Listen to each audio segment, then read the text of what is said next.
Hey, shh. Calm down. The show is about to start. Reese on the radio. Turn it up. Turn it up low. Turn it up loud. It's like a dream come true. Turn on your radio. Reese is on the radio. Yo, let's get it. Due to the nature of this program, discretion does not exist. It's Reese on the radio. Right now on WTIC News Talk 1080.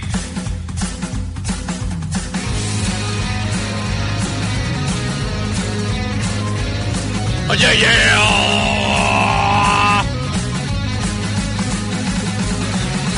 Scallywags, nutmeggers, you conversationalists, and of course I'm talking to you haters.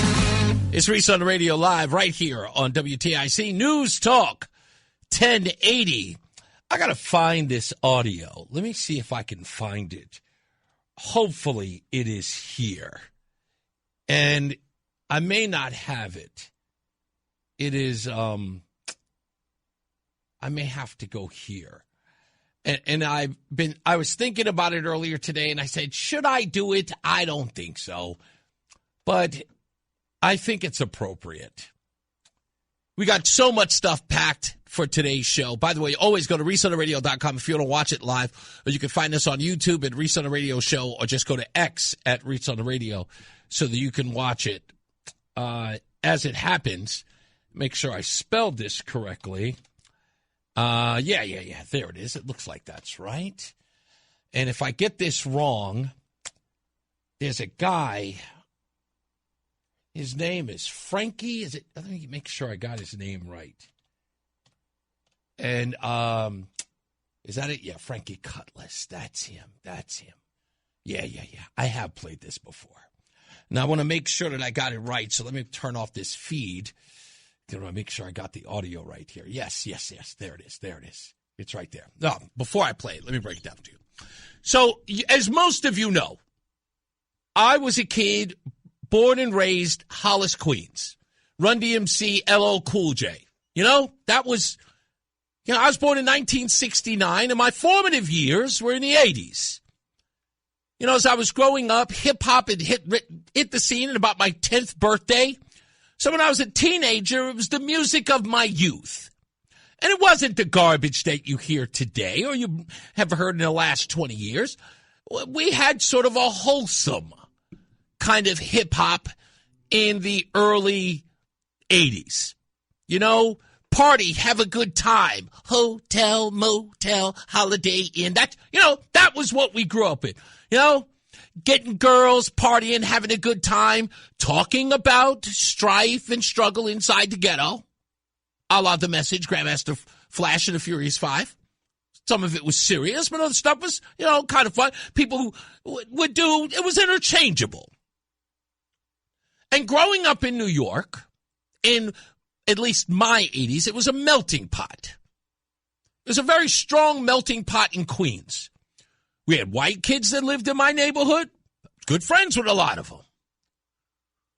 We had, of course, black kids in the neighborhood, grew up with a lot of them. But I spent a lot of my time as a youth with two particular ethnic groups because my neighborhood, overwhelmingly, Dominican and Puerto Rican.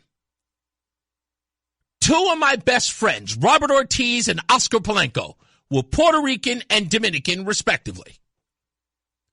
We were the squareheads in junior high. We didn't really like school, but we were relatively smart. But we hung out with each other because none of the cool kids would ever bother with us. But these two guys were my best friends in junior high. We also had some Asian kids. We had Wei Mong Chong, who we called Raymond. He taught me my first Chinese curse word. We had Emil Singh, Indian kid. We all sat together in junior high. No matter what class we were in, we were sitting all next to each other.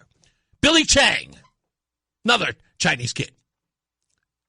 But we all sat together. We were the United Nations of nerds. But because of that culture, I grew up sort of in my weird way, kind of getting a sort of feel for what other cultures were like without really knowing it. You know, you could go to Emil's house and have a meal, didn't think about it. Go to Oscar's house, have a Dominican meal, didn't think about it. Go to Robert's house, have a meal, didn't think about it. You were just going there to eat. It was free food. But when I was growing up, we learned a couple of things. That everybody in a particular culture had a shout-out, if you will, musically. That's why I brought up the hip-hop thing. And in the African-American community, when I was growing up, there was an anthem. Let me give you an example. Roland, will you do me a favor? Can you get on the microphone? I'm going to show you exactly what I'm talking about. Roland has no idea what I'm talking about, so he's learning about this for the first time. Did I tell you what the monologue was going to be today? No. Right? Usually no. Other stuff. Yeah, we talked about other stuff. So I am going to say something to you, and then you tell me if you remember what the response is to that thing. So in the African-American community, Dougie Fresh had a record, and the song was, Ayo. How do you respond? Don't remember?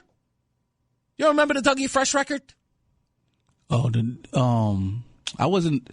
See, you got to understand, too, I'm from the South. Oh, so you weren't familiar with the I didn't get on to the Dougie Fresh and all that stuff until I came up here. All right. So I know he beatboxed and all of that. And yeah. Dougie Fresh, you're on. I know that. Okay, so you don't know the call and response record. Yeah. Ayo. I know that. See, that's what I'm talking about. So you know that response, right?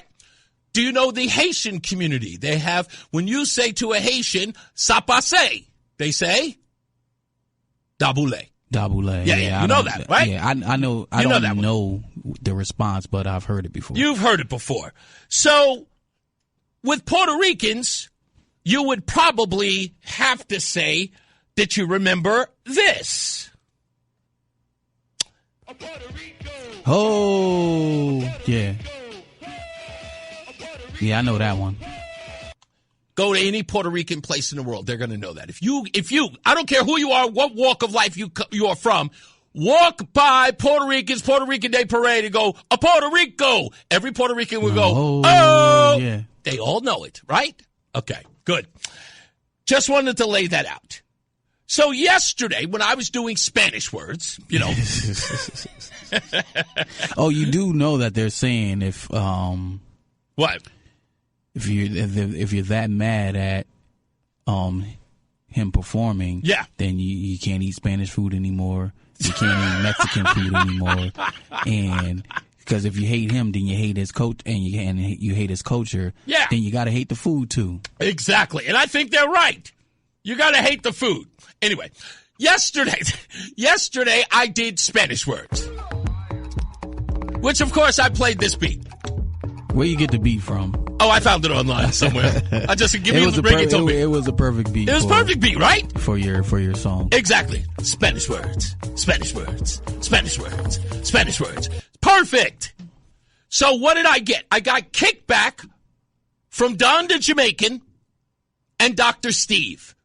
And their response was, well, I hope you know, Puerto Ricans don't even eat tacos.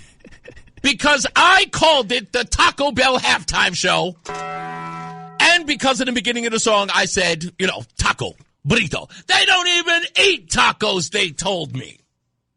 And I said, that's not possible. There's no way. I think they just messed up the words they were trying to relay to you. Well, they were trying to say that tacos are not culturally appropriate when discussing Puerto Ricans. Yeah. Well, that's false as well. Because none of that makes sense. And I'm sitting, after I come out of the gym, I'm sitting around and I go to myself, you know what? I'm not going to let this one go. People are talking too much nonsense about this whole taco thing, right? So I said, you know what? What the heck? Let me just do something. So I looked this up because it made sense to me. I asked Grok yesterday, what's the square miles of Puerto Rico? And it turns out the square miles are 3,515 square miles. I also asked Grok Compare that to a U.S. state. What's the closest U.S. state that amount of square miles would equate to? Like, what would be the comparative state in the U.S. to Puerto Rico? As luck would have it, there are no coincidences. The closest state that resembles the size of Puerto Rico, the Nutmeg State. Connecticut. Just a few hundred square miles larger. And then I asked this question. Do Puerto Ricans eat Taco Bell? Well, it turns out they have a dedicated website to this answer. And it's called, go look it up, everybody, TacoBellPR.com. That's right. TacoBellPR.com. What is on TacoBellPR.com? A listing of its, wait for it, 40 locations. 40 locations. Now, why did I mention that the Nutmeg State was about the same size as Puerto Rico? A little larger, but about the same size. And out of all the states, Connecticut comes the closest to square mileage to Puerto Rico. Well, guess what? Guess how many Taco Bells are in Connecticut? 43. 43. So it turns out Puerto Rico has the same amount of Taco Bells right here in Connecticut. Dr. Steve, Don the Jamaican. You might want to add on how many Puerto Ricans are in Connecticut. Oh, it gets better. By the way, Connecticut is considered the largest migration of Puerto Ricans or a group of Puerto Ricans than any other state. We are the largest amount of Puerto Ricans. Connecticut is. Now, let's go one step further. 43 in Connecticut, 40 in Puerto Rico. But it doesn't stop there. Because many would say, Taco Bell's not tacos. Well, it turns out, after doing further research, there are 30 independent private taco companies in Puerto Rico as well, which brings the number to 50 to 60 taco places in Puerto Rico. So, Dr. Steve, so Don the Jamaican Don, it turns out Puerto Ricans love tacos. Yeah, that doesn't necessarily mean just because they love tacos. I mean, it is a part of the United States. And that's right. There are Taco Bells all across the United States, so it doesn't technically mean that they eat them. No, they eat them. Obviously, we all eat them. Well, that was the argument.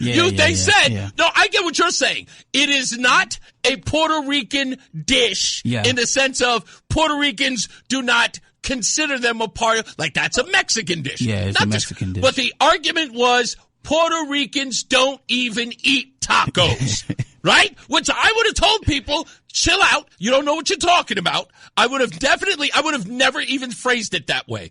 I would have said, which would have made a better argument for all of them, that's not even considered a Puerto Rican food. Yeah. Which I don't have an argument with. But yeah, I think that's what they meant. I know. They just didn't say it right. But see, this is the argument that I made to Dr. Steve yesterday, right? Saying that Puerto Ricans don't even eat tacos shows exactly who these people are. They don't mean to be, but they don't even recognize it. They're bigots. Now, Dr. Steve is not a bigot, but he doesn't understand the bigotry in that statement.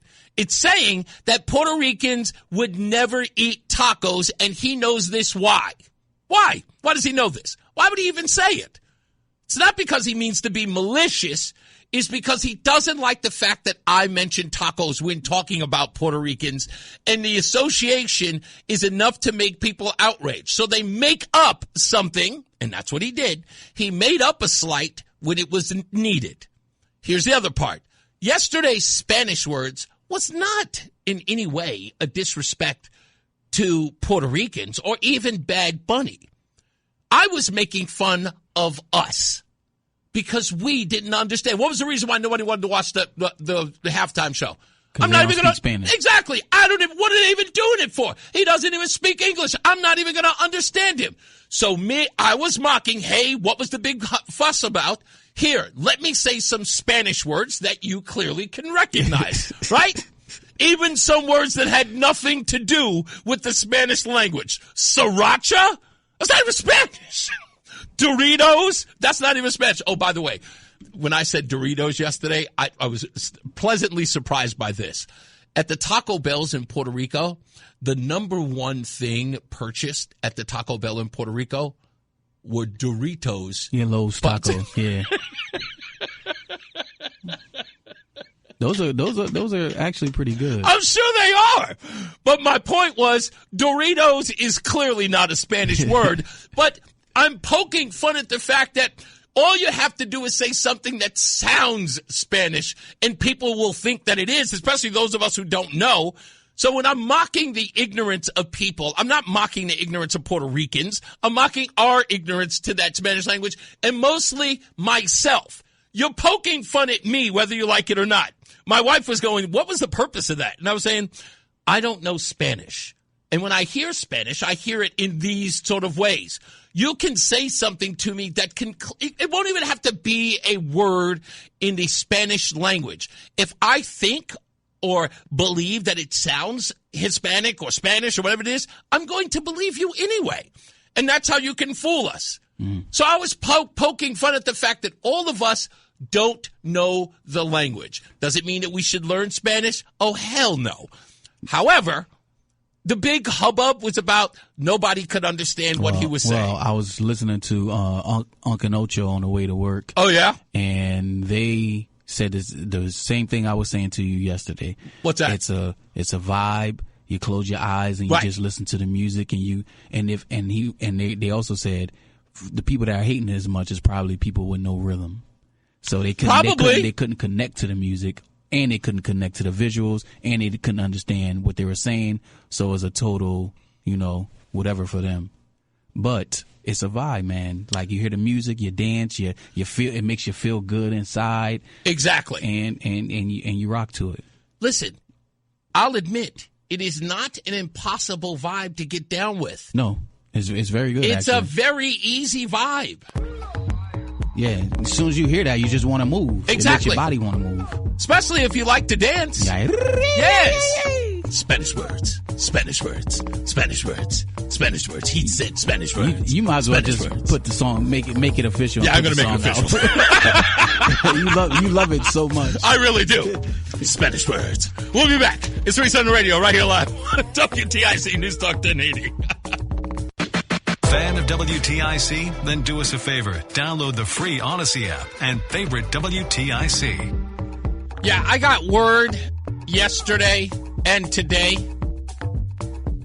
that Spanish words was ringing in people's heads. I just want to say, you're welcome. Michael B. says, dude, Spanish words were stuck in my head all day.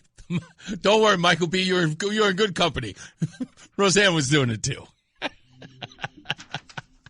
I'm just gonna have to make it a song, Roland. I don't think I have a choice. I don't think I have a choice here. I just have to make it a song. On a more somber note, I got this. City Hall Adams sent me a story this morning, and immediately when I saw it, my reaction was, yeah, okay, why are you sending me this?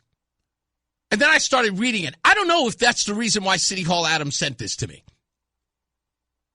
But I hope it was. I hope he noticed it too. Let me read it to you.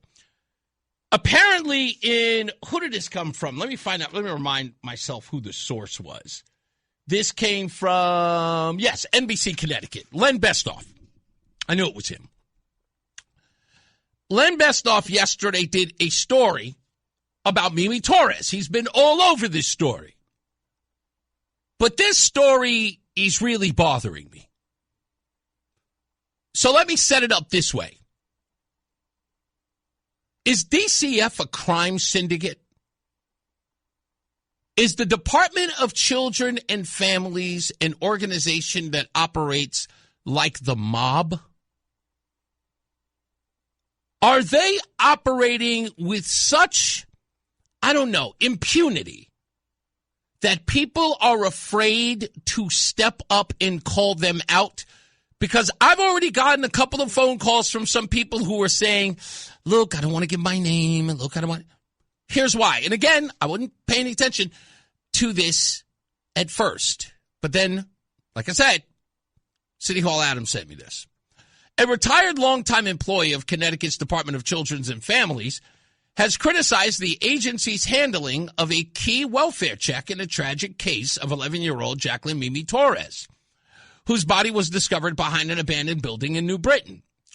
The case has sparked widespread concern about child welfare protocols, particularly after revelations that a DCF worker conducted a video call rather than an in-person visit,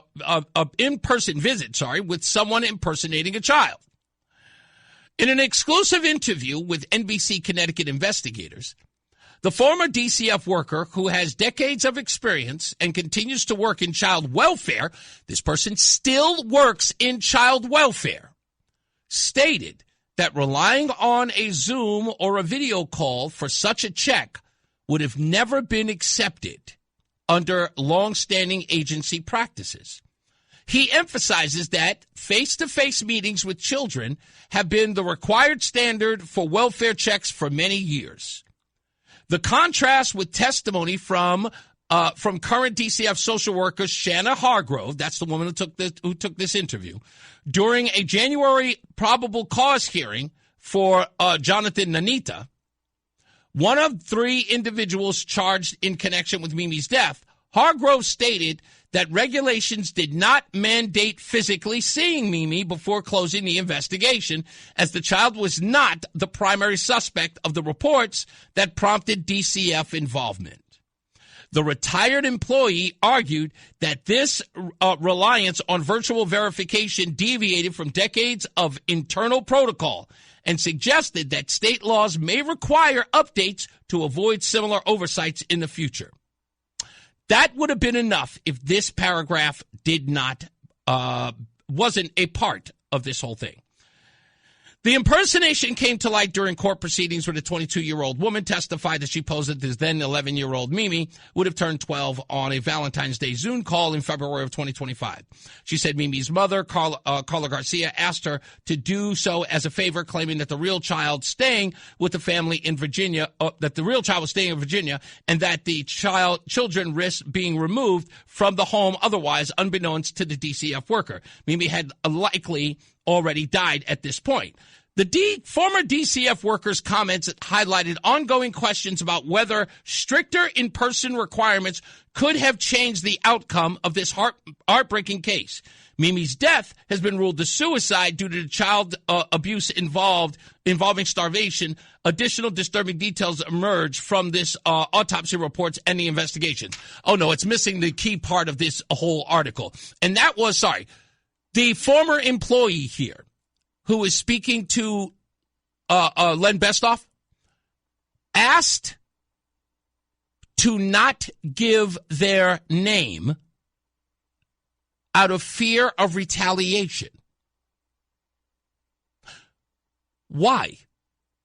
Retaliation from whom? Spoke on the terms of anonymity for what? Why is this retired person who still works in child advocacy hiding their identity for fear of retaliation? I'm not understanding that. Again, what is the focus here? The focus is on protecting children. I would think that if you have inside information as to what DCF is doing, and they're not following protocols, and you wish to be a whistleblower, we are doing this anonymously? For what? And I've never seen anything like this before.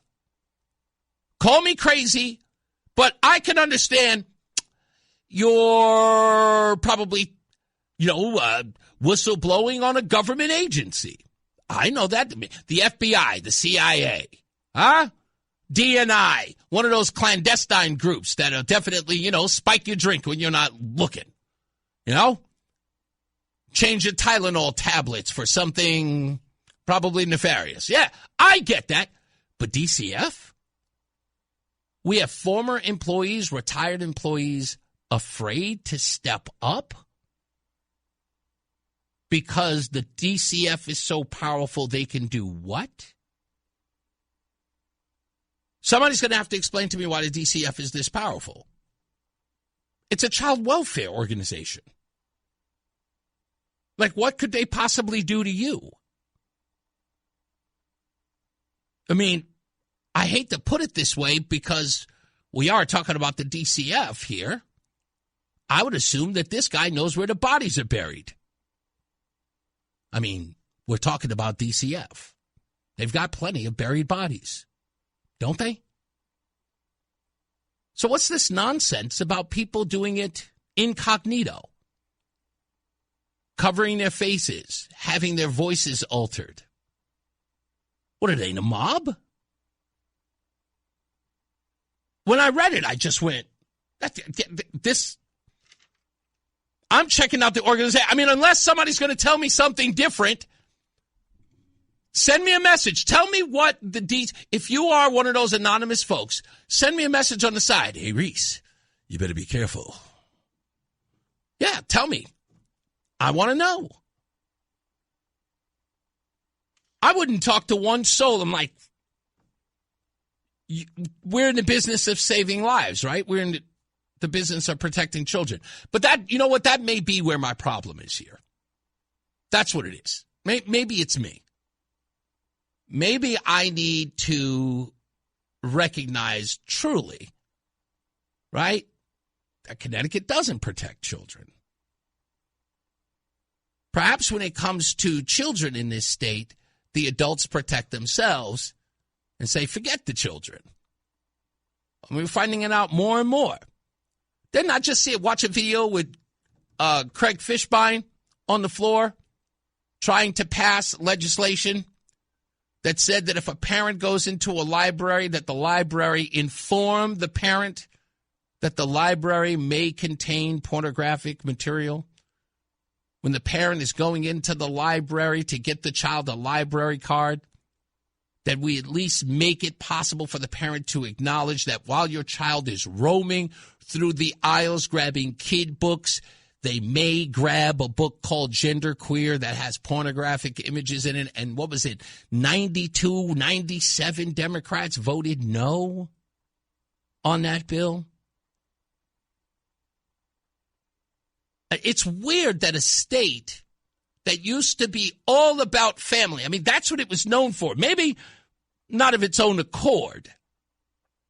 Maybe people just found Connecticut to be the place that they moved to when they started a family, right? They build up their careers in New York or in New Jersey, and then they buy a home in Connecticut, and when they've made enough wealth to move to Darien or Greenwich or, and they move up north because it's beautiful and the schools are fantastic.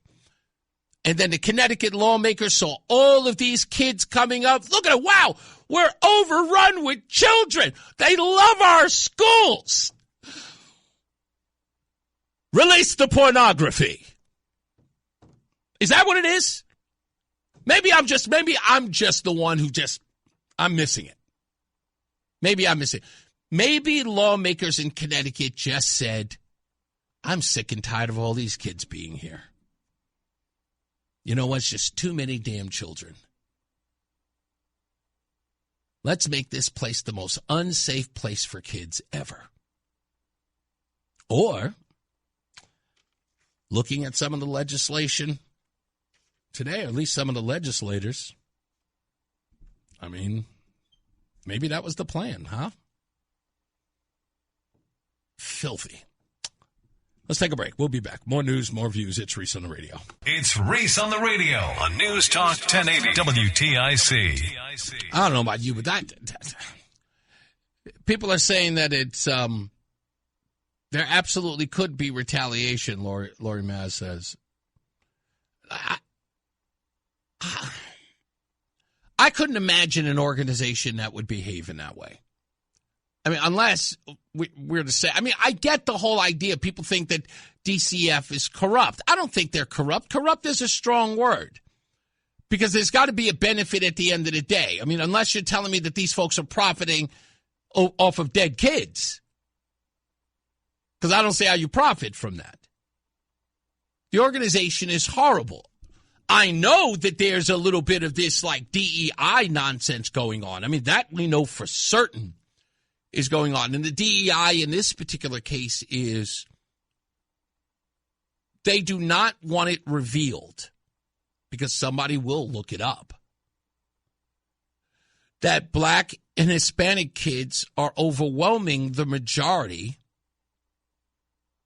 of children who are being separated or need to be separated from their parents. We know that to be true. And then you have to deal with that problem, and you have to address that problem. And how are you going to go into those communities and tell them, hey, what is going on? What's with this neglect? What's with this abuse? Why are the children running away? Then you have to deal with an issue that they have to, they have to reconcile with the fact that there's some parenting issues in those communities. And they'll come up with the usual excuse. They're poor. They're not educated. You know what I've never heard anybody answer? How do you educate them? Like, how do you educate these communities? Do we take mom and dad and put them in classes, online or otherwise? How do you do that? How do you walk up to Thelma and say, listen, girl, I'm going to need you to take this online course on how to raise your kids.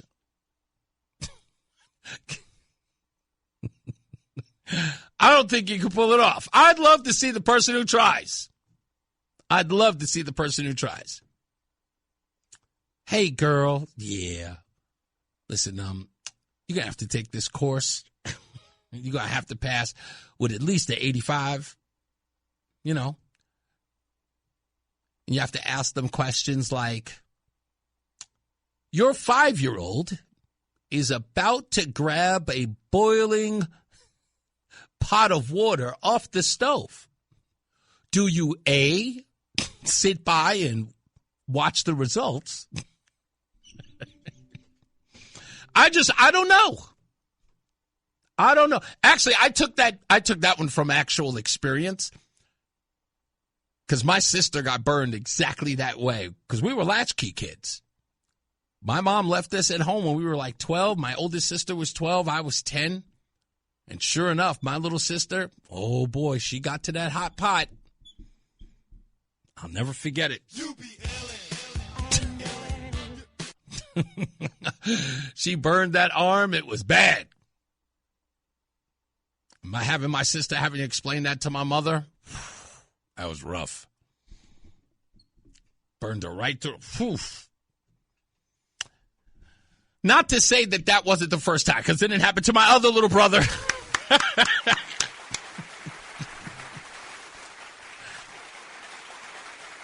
I don't know how many kids in my neighborhood had that happen to them. Do you know anybody that had that happen, messing with the hot boiling water, Roland? Yeah, right? I almost feel like that's a rite of passage. Your cousin? Wow. What, did somebody throw hot water on him? Or did he, hit the pot and then it splashed on him? Nah, he was running past the stove. and his shoulder hit the pot, arm. Hit the pot, and it went all over his back. Oh. Burnt his back all up. It's still burnt up to this day. It's still got the markings from it? Yeah, not like it's skin mangled. Ooh. He had to go to the hospital. What was just for giggles? What was being cooked at the time? Spaghetti. Spaghetti, yeah. It's always spaghetti. Noodles. It's always spaghetti or noodles. Just this. I almost feel like that happened in every black family I grew up around. Oh, really? Yes, every one of my friends has had that happen.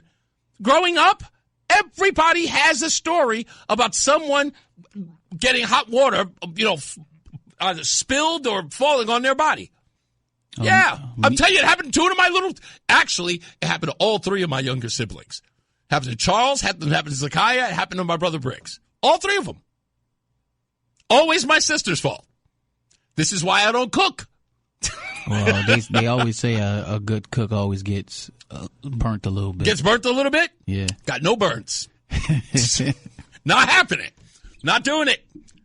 Yeah, but I'll never forget that. And you know, it's the creepiest part, but it's also the kind of cool part is when the skin bubbles. Oh, it's bad. Oh, it's so creepy. Yeah. It's like a sci-fi movie. So creepy. I can still see my brother now. I'm like, he's melting. Not melting. He's going to lose an arm. That's what I was screaming in the house. He's going to lose an arm. Mom's going to kill us. That's how bad it was. Hey, when we come back, why no interest in the other Epstein bombshells when we return?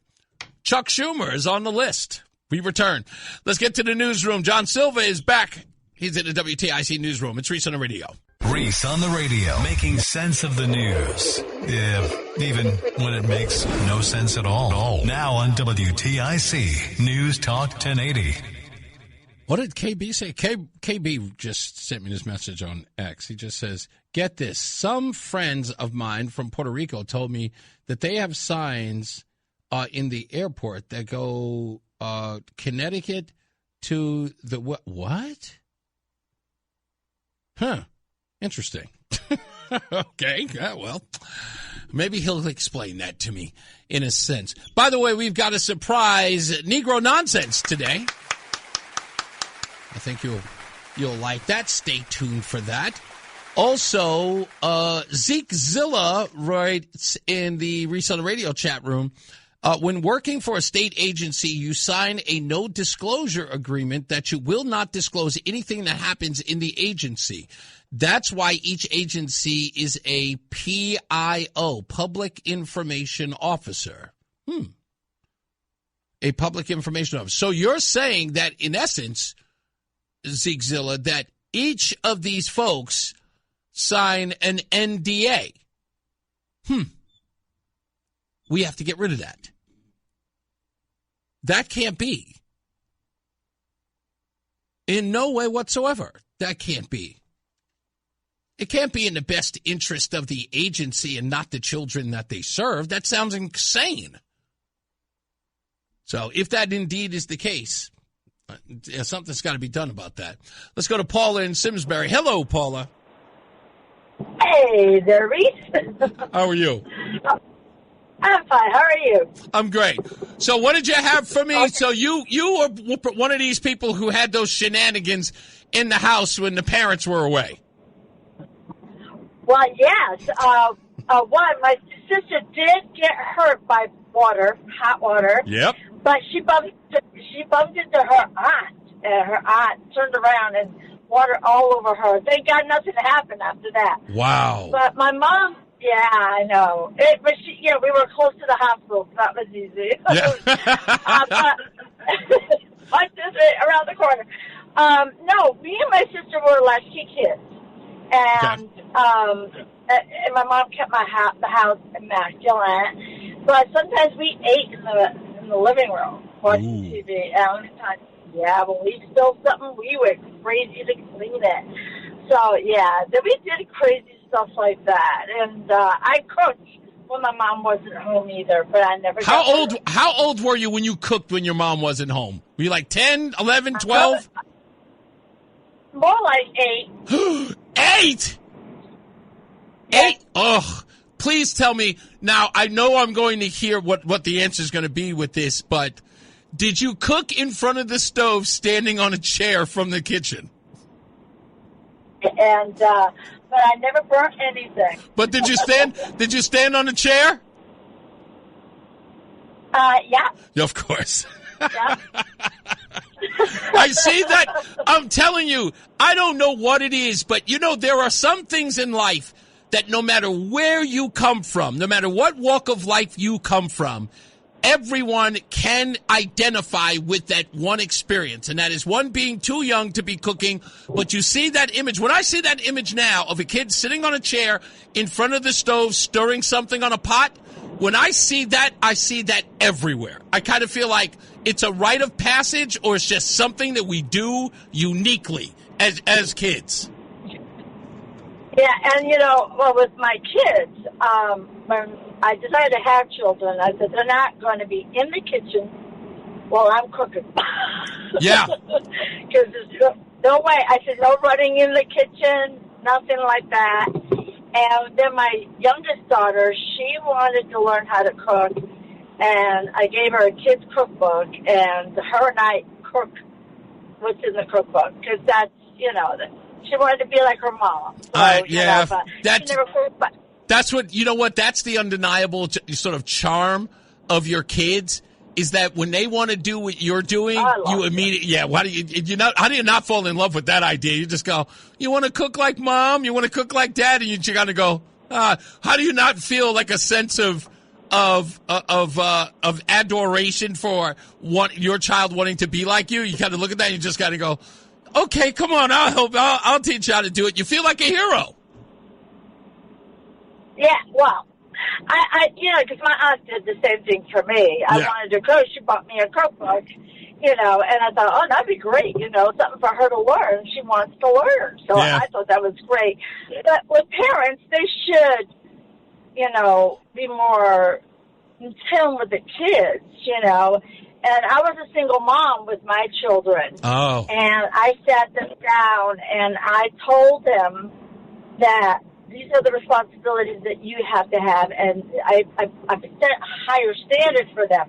I wasn't well off or anything, and I had to take care of my kids and had to find someone to help me out with the kids. I had a neighbor who was more than happy to be sort of an adopted aunt. That's good. That she took my kids in. Yeah. That's fantastic. I gave my kids responsibilities when they were in elementary school. Yep, I still hate my mom for that. No, she made me do all of that stuff, which is why I hate it to this day, Paula. This is the reason why I hate it to this day. From doing laundry to washing dishes to cooking. No, not that. More like take care of the dog when you get home. Oh, yeah. Well, that's, I like that. I would rather that chore than anything else. I loved walking the dog after I got home from school. Exactly. Thank you, Paula. I appreciate you, dear. That was the only responsibility. Yep. You got it. Bye. Now, I will admit that when we had our dogs, taking the dog out for a walk was great, because for me it was an opportunity to be outside. I mean, you're a boy with your dog. Like, are you kidding me? A boy and his dog outside? That was my recreation. So as soon as I go, you got to check out the dog. Don't ask me twice. I get to go outside before I finish before I even do my homework. I'm there. I jumped on that chance. That was fun. Later on in the program, I'll get to that in a second. Also, we have a guest.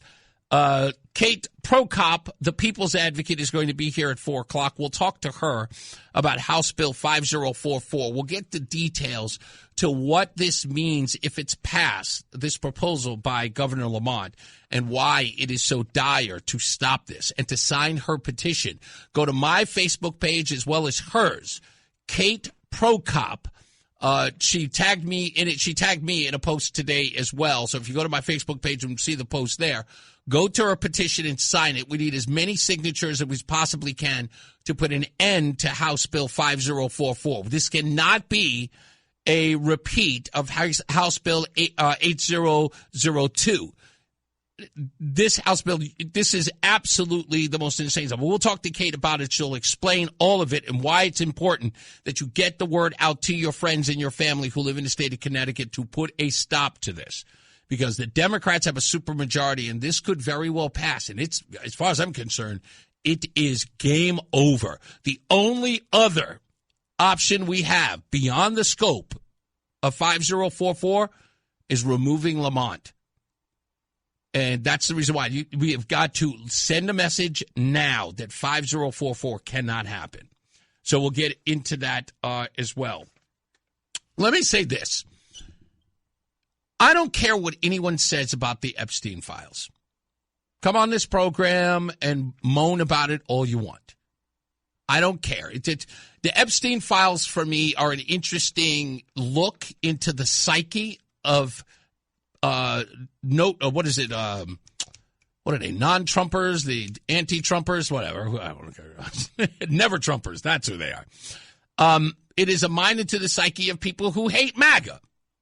I think somebody called me a maggot today. It is a absolute window into the minds of these folks. And what's so interesting about it is not the hypocrisy. That stuff easy. That's second nature to these people. It's what is important to them. And they have a tunnel vision that is, cannot be compared. It's about Donald Trump or else. Let me give you an example of this. This is, I think, ABC News. Maybe I'm wrong. But anyway, this was reported just last night. This morning, a new document coming to light claims in the mid-2000s, President Trump called police about Jeffrey Epstein. Among the 3 million Epstein files released by the Department of Justice last month is a 4-page FBI report on an interview the Bureau conducted in 2019 with the man believed to be former Palm Beach Police Chief Michael Ryder. Ryder and his detectives began investigating Epstein for human trafficking in 2004. According to the document, Trump called Ryder around that time and said, "Thank goodness you're stopping him. Everyone has known he's been doing this." Ryder also says Trump said he threw Epstein out of his club, and he was around Epstein once when teenagers were present, and Trump got the hell out of there. The former police chief says Trump told him to focus on Epstein's associate, Ghislaine Maxwell, saying she is evil. Did you have any suspicion that he was molesting young women, underage women? I had no idea. Trump has long denied having any knowledge of Epstein's crimes, but Ryder says Trump was one of the very first people to call when people found out that they were investigating Epstein. So everybody's known that. They've continued to know that. And what do you think the new scandal's going to be? Oh, Donald Trump is an informant. Donald Trump is a snitch. It's, again, the politics of smear Donald Trump, no matter what it is. The goalposts will be moved 1,000 times to go after Trump because what's important is that it must destroy him and him alone because they need him out of office. They hate the fact that he's won, and the smear must happen. It doesn't matter what comes out of it. And they'll tell you, they'll go to your face. They're like, okay, if Trump doesn't end up with it and other people do, what do you want from them? Well, I want the same thing. They've got to be completely out of here. Those people have to be taken out. Okay. 3 million documents came forward, and some of them are quite damning, like this one.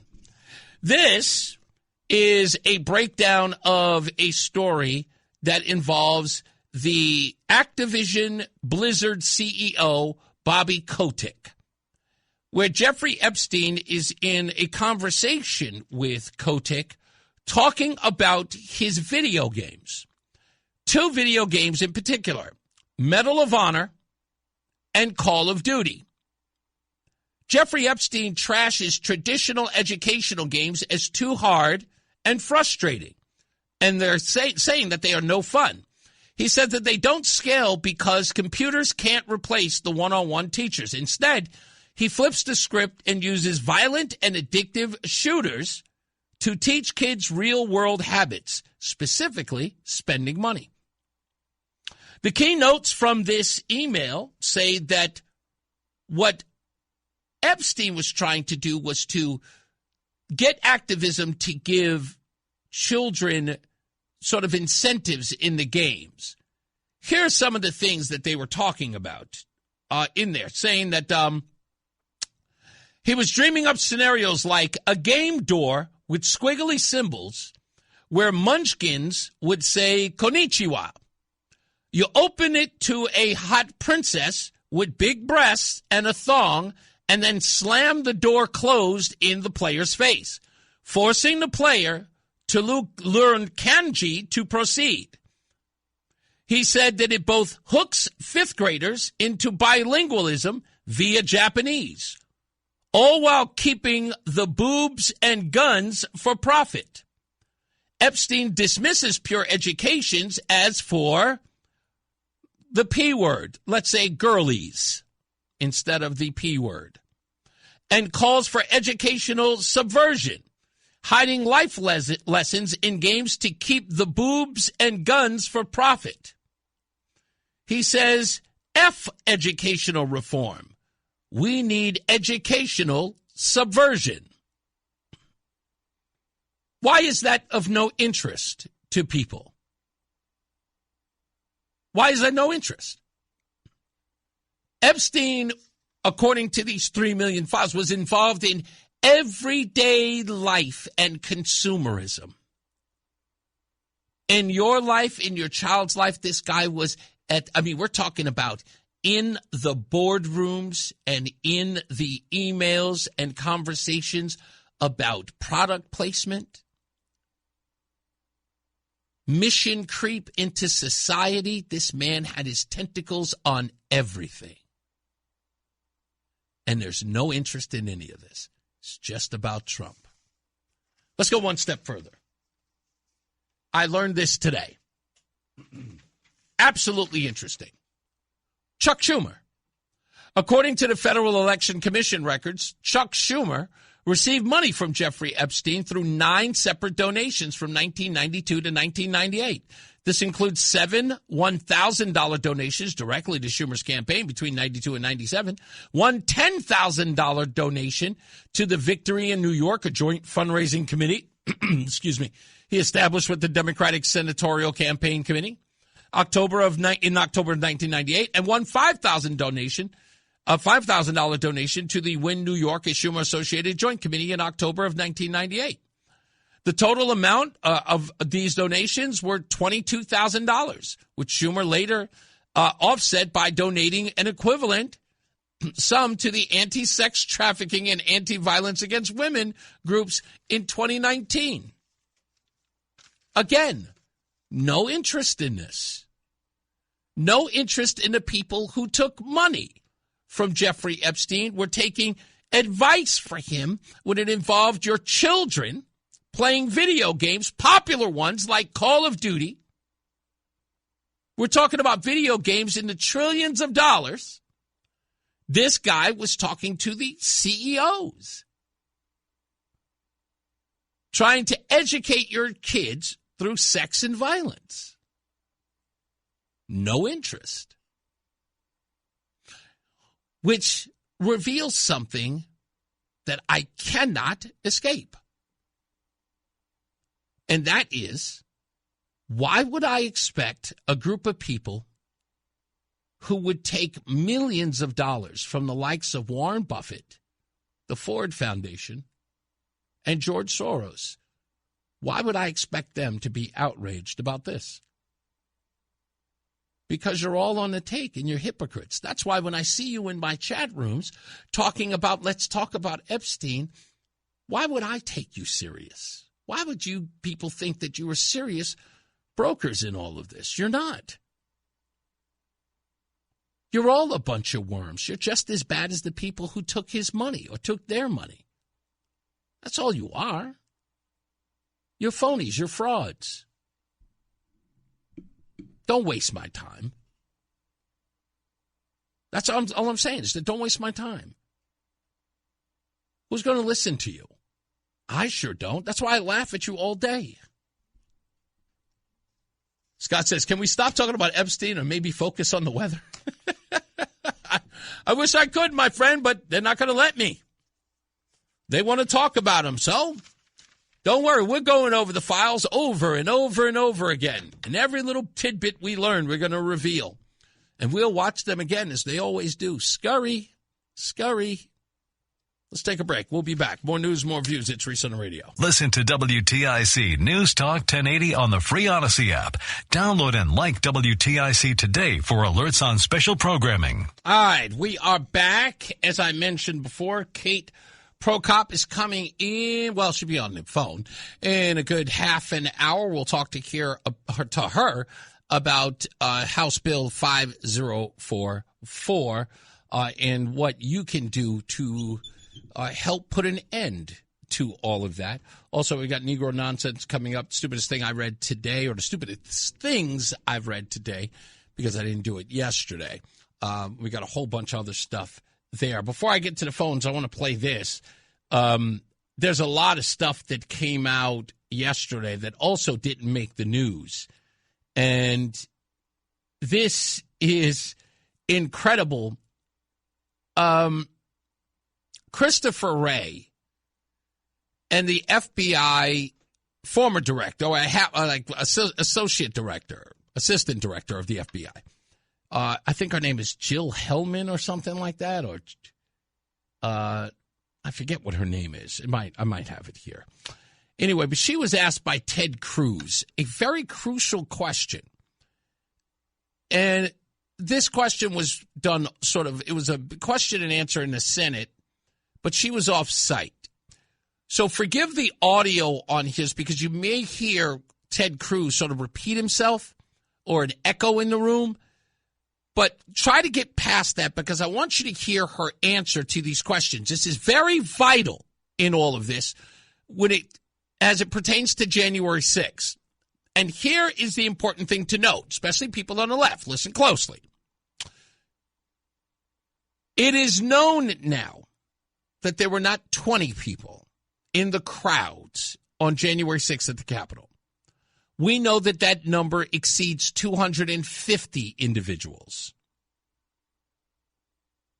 We also know that there were confidential informants who were handled by the FBI, and those relationships did not happen spontaneously.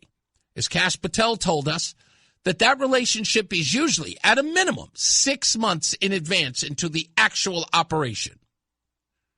Right? Like, in other words, you get the guy 6 months before you ever implant him. Like, you could be working with a guy for a year, but it's a 6 month period before that individual is ever sent out to infiltrate said target.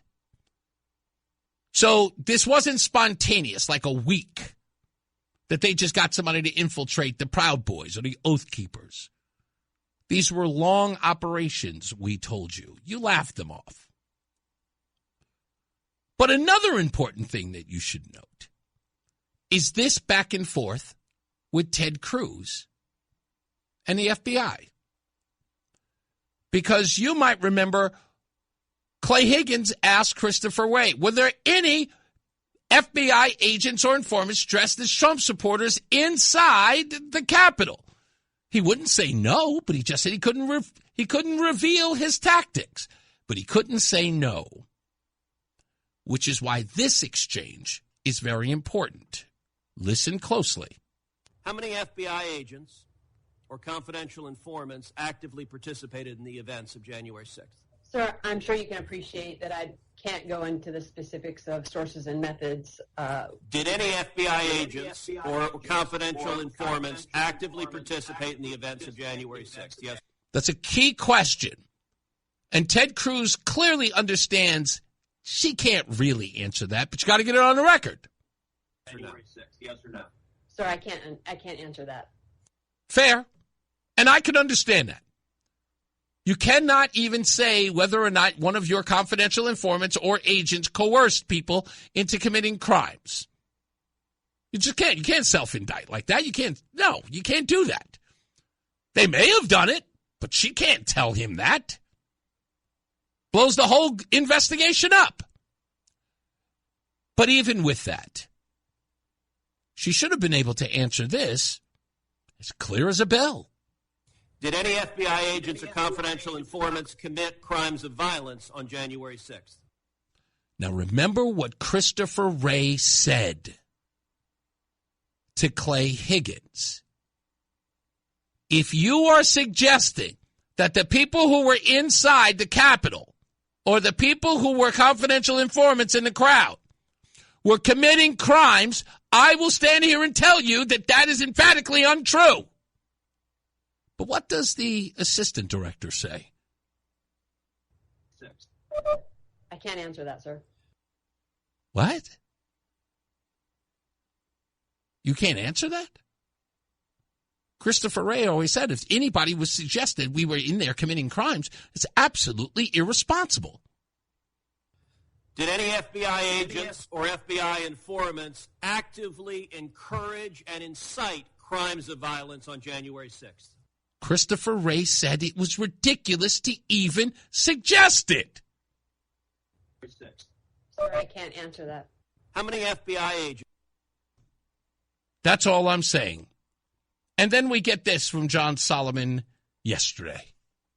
We start tonight with what we do best, breaking some news. We have some new bombshell revelations to get to about the weaponization of the Department of Justice in the lead up to the 2020 election. Just the News has obtained documents that show that the FBI actually conducted a secret tabletop exercise in summer 2020 that imagined what sort of violence might ensue in a contested presidential election that year. Now, that's important because remember, the FBI said they had no inkling that there might be violence at January 6th. But their tabletop exercise showed they not only imagined it, they identified some players and devised strategies like undercover informants and mass prosecutions for minor crimes. That's exactly what they did. After January 6th, they had the playbook written for months. They had those informants in the crowd. They had those informants in the groups. They just simply failed to pass on the most important intelligence that was coming in there. That's something that Chairman Barry Loudermilk of the House January 6th Committee is going to come on and talk about in the second block of the show. Now, the memo showed the Bureau's Boston office led the tabletop exercise in cold open source intelligence on the potential for violence from both left-leaning anarchists and right-leaning extremists. And if the FBI knew that and didn't pass that on to the Capitol Police or pass it on to Nancy Pelosi or pass it on to anyone, doesn't that mean something? Here's Representative Barry Loudermilk. You've already told us about the informant reports, which are eye-opening and jaw-dropping, but it looks like the FBI was expecting this for like 6 months. What are we to make of that?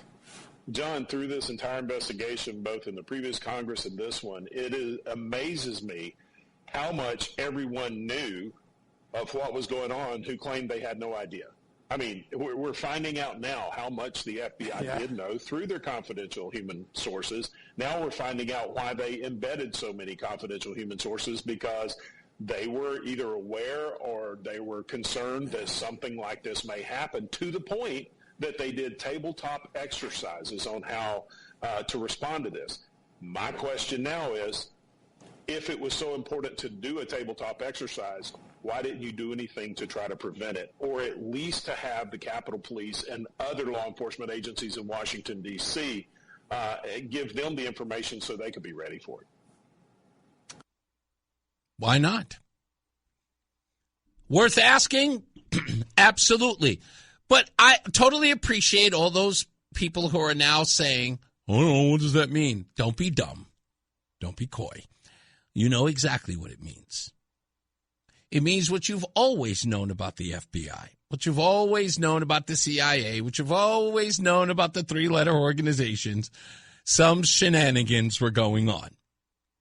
You know it was. And you don't want to believe it now, even though and I will throw it out to you every time. Oh, really? COINTELPRO doesn't ring a bell? What, are you going to tell me that the FBI doesn't do stuff like that anymore? That today, under the Trump administration or under the era of Trump, the FBI is the holiest of institutions. Is that what you're going to tell me now? And no shenanigans went on? I don't know.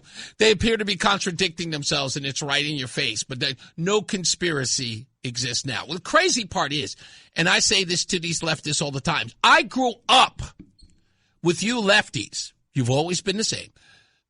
I grew up with you thinking there was conspiracy in everything. You thought there was conspiracy in powdered milk.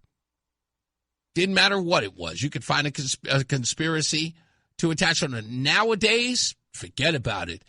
Weirdly enough, you believe in the state. The deep state, in fact, some of you are cheering them on. You're finding out these three-letter organizations are undermining democracy, undermining elections, undermining public scrutiny, attacking the public, arresting them, scouring the internet to find them and to shut them down and arrest them. And for some odd reason, you guys are silent. But completely put your hands over your mouth. See no evil, speak no evil, hear no evil. You do everything but scream QAnon to conspiracy theorists to whack job. It's interesting. It's funny to see how much you've changed. You became the state. And don't worry, I get it. I do get it. Because that was the whole thing on the other side, right? Those people wanted power, and they were keeping all the conspiracies from you, right? They were thwarting your every move to expose them. And now that some of your folks have gotten in power, it turns out that you're just exactly the same. That's funny.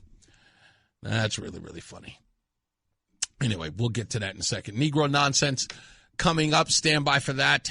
And then we got Kate Prokop, the People's Advocate, coming in to talk about House Bill 5044. So stand by for that. We'll return. Plus, we've got weather and traffic coming up with Mark Christopher. All right, it's Reese on the radio on NewsTalk 1080 WTIC. It's Reese on the radio on NewsTalk 1080 WTIC. Hey, we are back, and of course, why is it that I cannot find this? I knew that I had this stuff ready to go. I was doing too much other stuff. Anyway, it is time for the one thing that you guys begged for me to return. We brought it back. I know you love it. Negro nonsense. How dare you? Negro nonsense. How dare you? Negro nonsense. How dare you? Dateline, Mecklenburg County, North Carolina. Imagine you're locked up in jail for murder. I mean, I would expect you to be there for a considerably long time. But part of the rehabilitation at Mecklenburg County prisons, rapping? We have a music studio, and I guess they rapping or something in there. And the family member of some of the victims that were murdered were very upset about that. Do you think that's appropriate to have a music studio for people to rap in that are in jail for murder or other felonies? Now, I got to be honest with you folks. I was outraged when I saw that. That the mother of and parents of several people who were murdered by an individual, they heard that that individual was in jail rapping. And this woman wants to find out whether or not it is, her words, not mine, appropriate for that to be happening. Well, folks, I thought that was bad until I heard the answer. Sit down for this one. So let me put the content into better content. I'm sorry. Wait. I'm sorry. Let me do what? Or other felonies. So let me put the content into better content. Every single one of us in here listens to music. Every single one of us in here take music into our lives. That's part of rehabilitation for us. I have directly spoke with that family member about that person being displayed as someone inside our detention center simply just making music. It is part of her rehabilitation. That's right. It is part of our rehabilitation. So let me put the content in the content. I cannot believe I heard it. That's the man who's in charge of prisons, you know. That's yes. Don't be mad at me. I didn't put it out there. And this Negro nonsense, this one takes the cake because it's right out of my backyard of New York.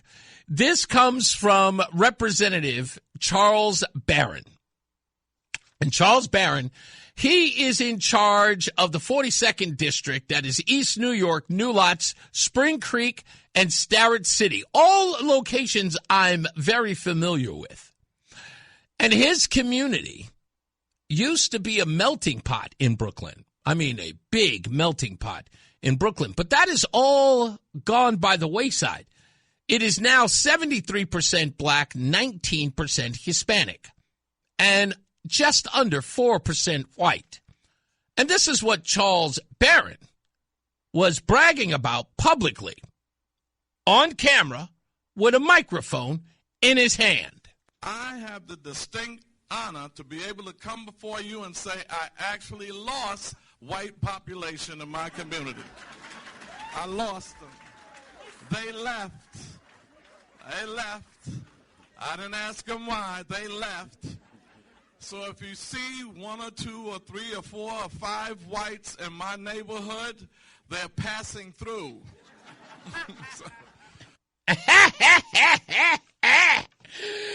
Negroes chucking it up.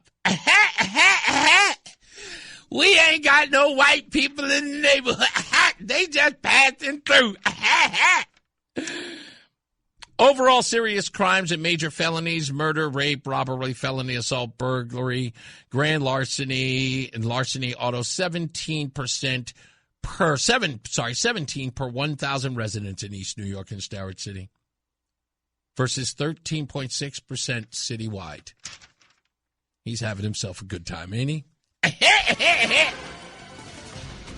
Let's get our first check of traffic and weather. Mark Christopher, he's in the BPS Lawyers Traffic Center. Hey, sir. It's Reese on the radio. And don't say we didn't warn you on News Talk 1080 WTIC. All right, folks, stand by. In a couple of minutes, we are going to have Kate Prokop on the program. We'll talk to her about House Bill 5044. We'll talk about what it means to you and your family. Many people thought that this House bill only pertains to children. It does not. It is very, very far-reaching. It is a COVID-like measure, which is, again, stunning that Governor Lamont would even propose this. And this is not something that he can blame on some other legislator writing. This is proposed by him, so it's important that you see that. And before I get when I get Kate on the phone here, we'll talk about this. This is the one thing to recognize. And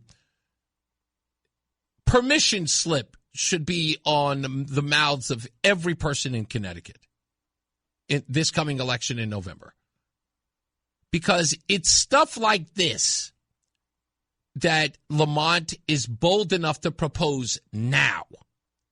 Like, this moment should be one of those things that go, is this guy trying to lose? To put out a proposal like this, 5044 should make everybody go, is this guy insane that he would give this kind of power to one individual? But no, because the polling data that just came out recently says that he's the 4th most popular governor in the country. They say he sits on a 63% approval rating. Of course he can propose this.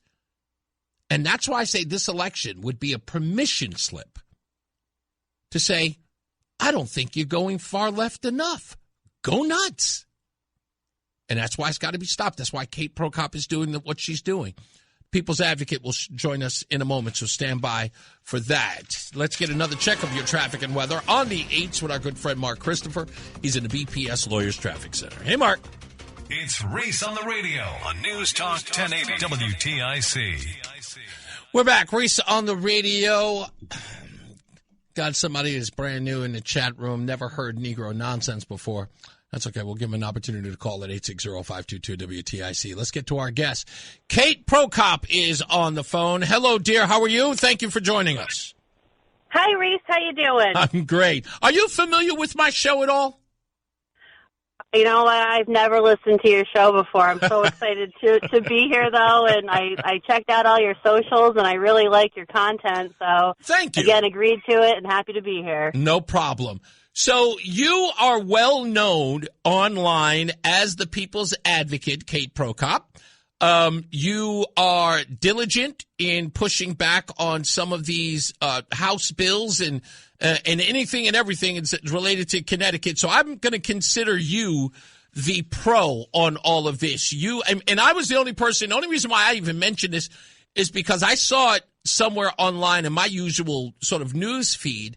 And I started asking about it, and I went, wow, this is crazy. And then everyone was saying, Reese, you got to have Kate on your show. So I reached out to you because you seem to know, you have all the knowledge on this. So let's just start off by saying, What is HB or House Bill 5044, and why should people be concerned? Sure. So, again, I heard you a little bit earlier, and you mentioned this is a governor's bill, so that is correct.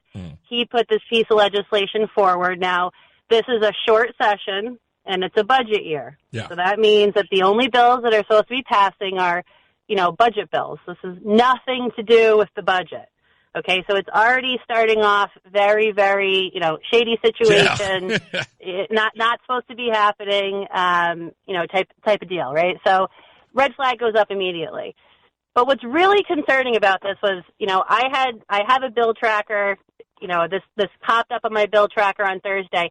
By 1 o'clock Thursday, I had multiple people that are working off at the Legislative Office building call me and say, I am so concerned about this bill. What are we going to do? Because essentially what this bill does, right, it used to just control children. Yep. So now they're changing the word to residents, Right. which would encompass all of us. That would include adults.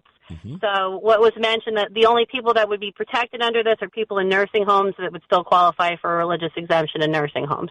All right, but all the rest of us, they took the religious exemption away for education. We cannot apply for that if we want to go back to school. Right. How would everybody feel if that was the situation for work?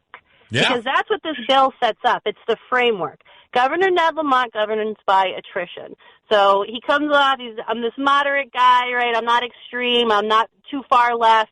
That is total garbage. This guy does everything line by line, year by year, until it's a slap in the face and you have no more rights. Yeah. And that's what's happened with vaccines in Connecticut.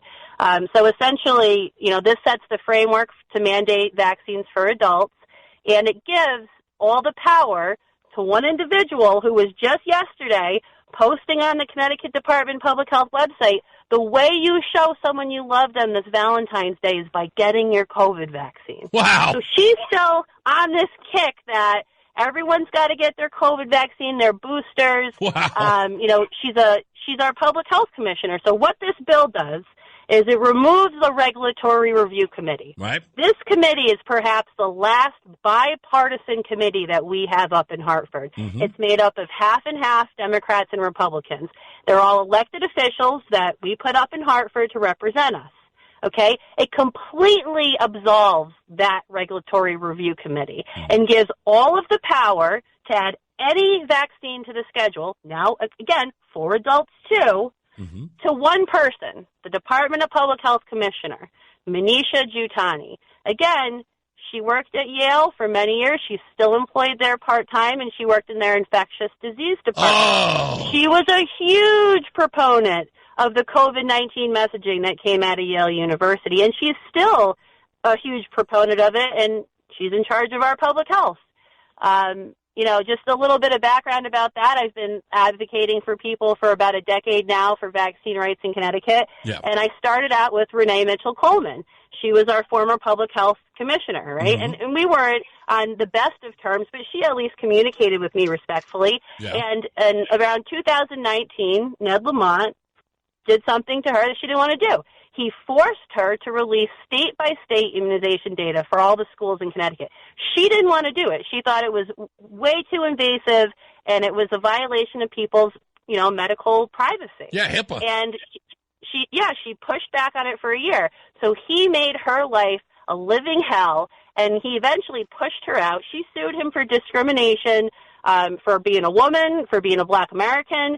I don't really know what came of that lawsuit, but he totally pushed her out of that position, put some temp in there for 2 years, and then as soon as COVID hit, he planted Manisha Jutani in there, she's just a Yale plant that was put there during COVID to really save Lamont from the nursing home debacle that he was in.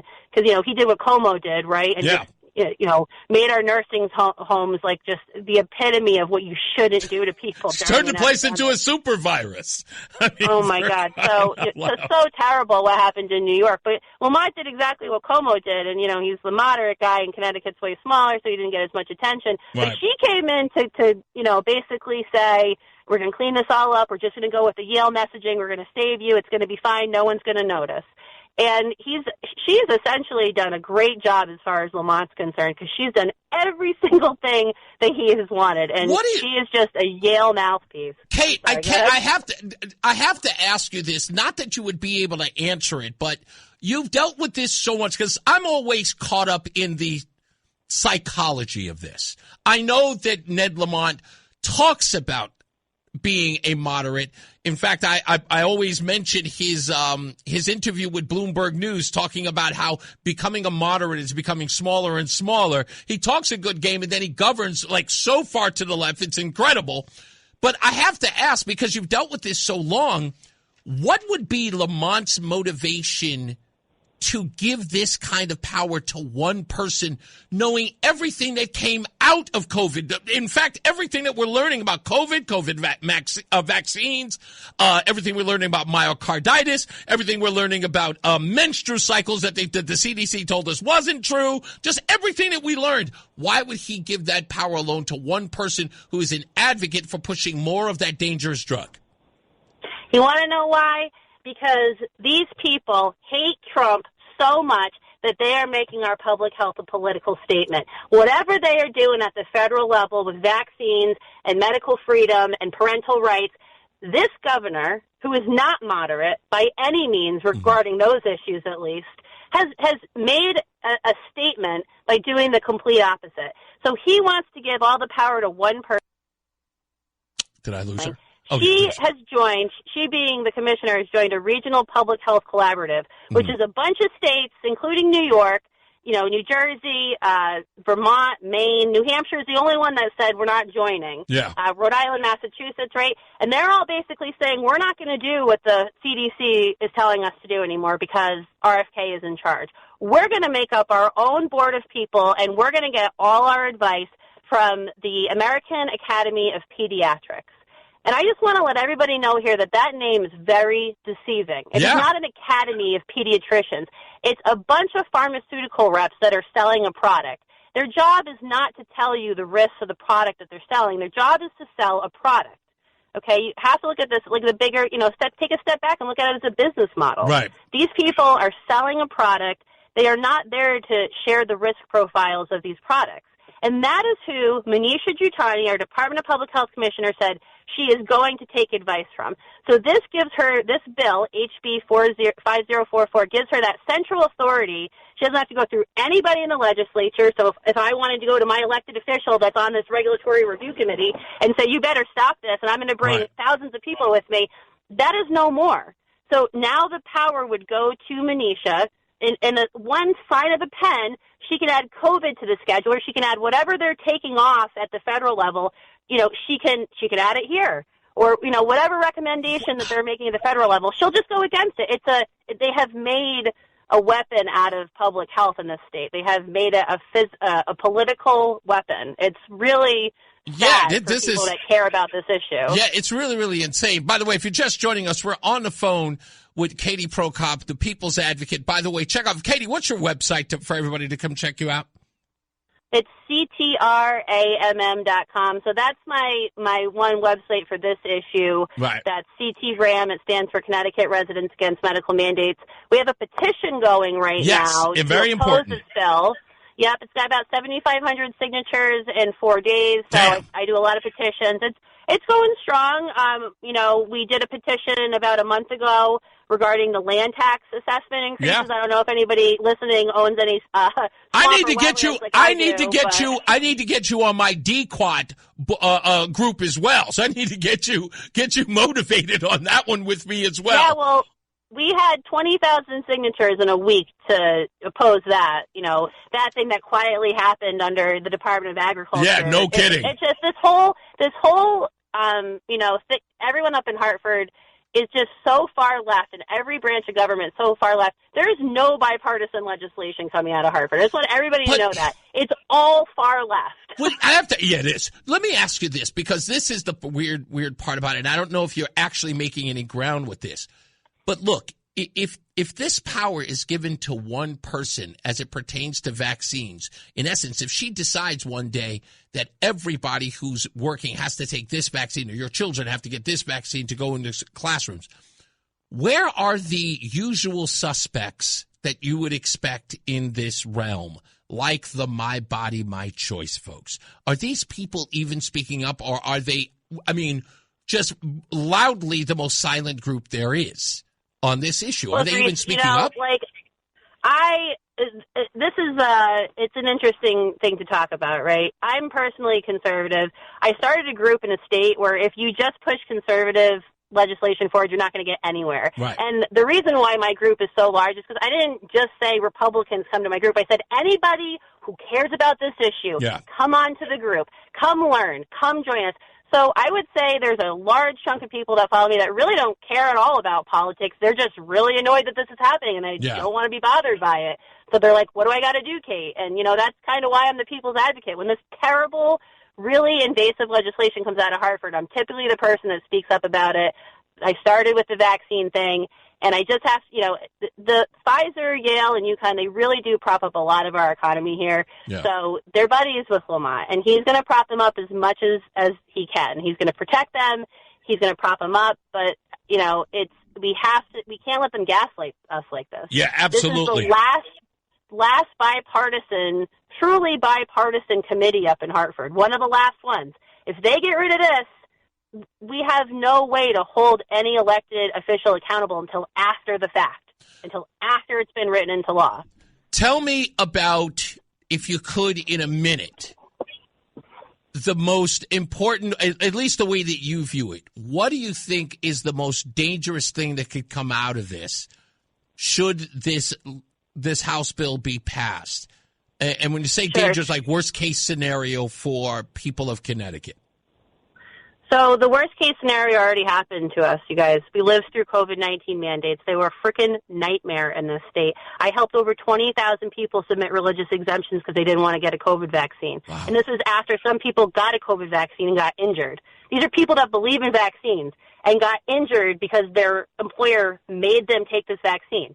So again, I think that that's the worst case scenario, is that we end up where we already were, you guys. This has already happened in the state under the same commissioner, under the same governor. Why wouldn't it happen again? Especially when they're trying to make a political statement against Trump.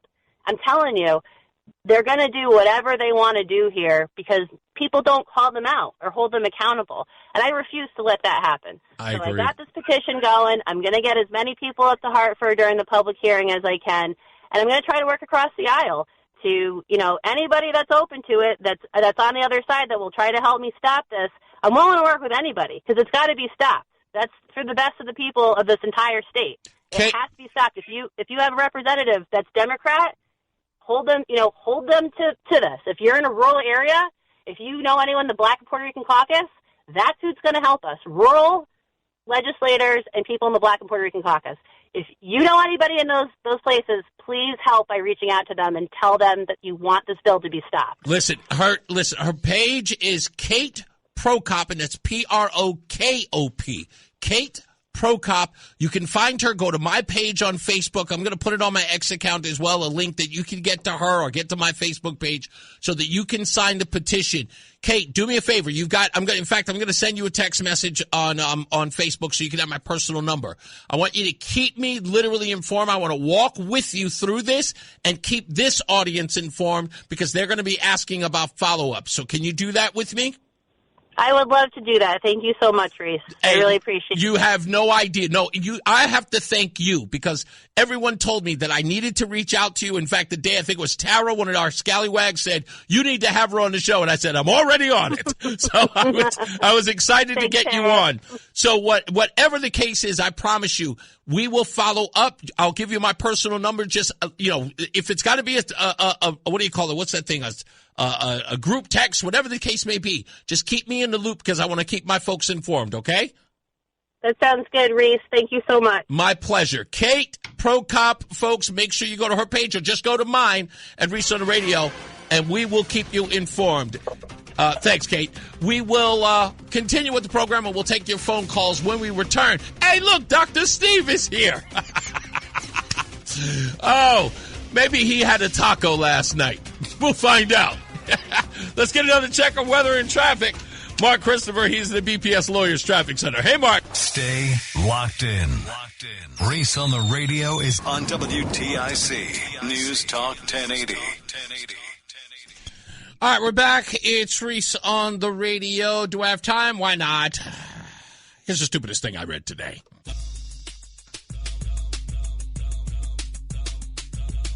Yes, you do. Stupid as can be. This could very well be the stupidest person on the face of the earth.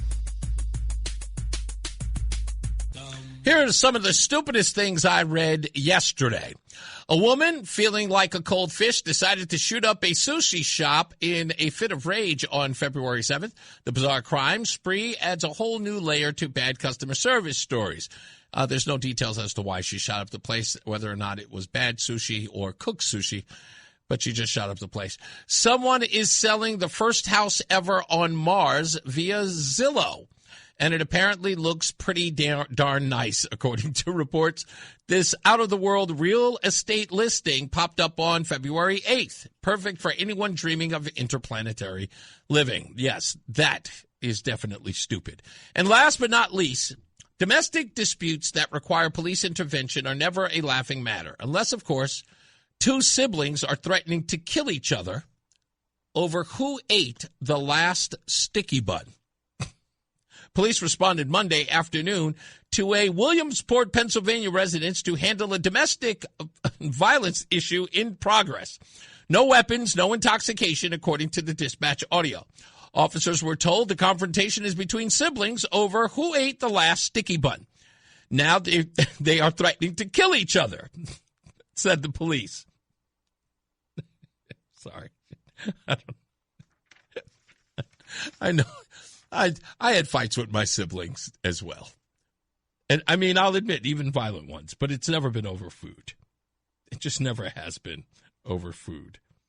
I've had some dumb fights with my siblings, but food is just definitely not one of them. And a sticky bun just seems ridiculous.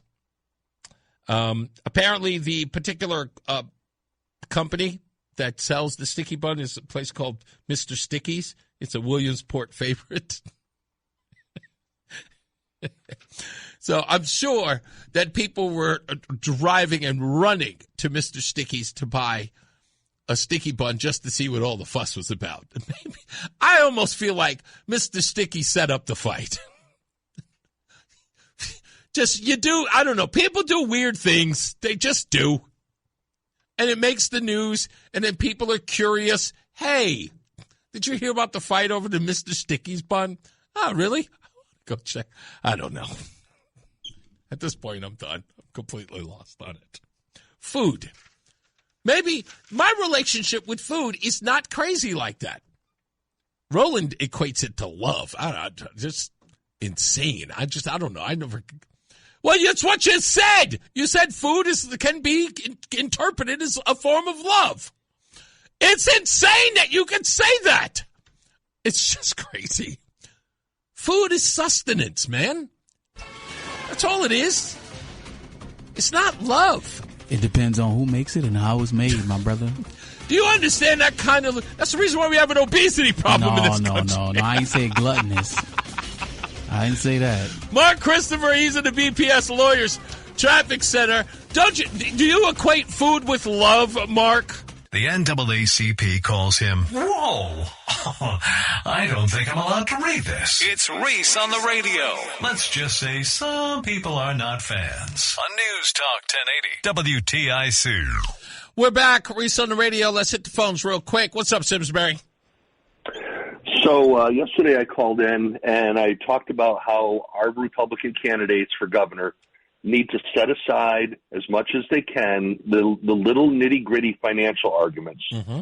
And yesterday we talked about the housing bill as being one thing they need to lead with. Mm-hmm. And today what Kate talked about was the next thing they need to lead with. Mm-hmm. And I'm going to be really direct here because I know there's a lot of people in their cars who are listening, have no idea who I am, what the heck I am. Let me make a couple of statements here. And these are very strong. If you're being forcibly injected with products you don't want, meaning you can't get paid unless you take a jab, you have the same rights as a farm animal. Why would you vote for this governor if that is a fact? That is not my opinion. That is a fact. That's right.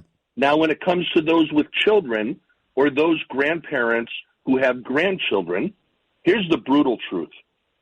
If you or the parents of the children don't get to decide what goes into your children's bodies, they are not your children. That's right. Tell me that they are your children. They are not your children.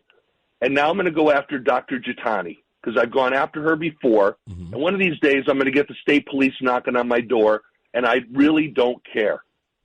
Well, don't do anything. Don't do anything. Don't put yourself in trouble. Factual.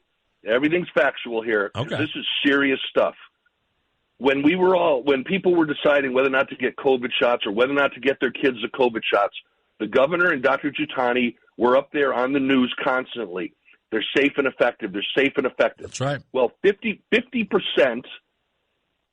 people who got COVID shots, adults, regret getting a COVID shot. Indeed. And the percentage of parents who had their kids get COVID shots is slightly greater than that number.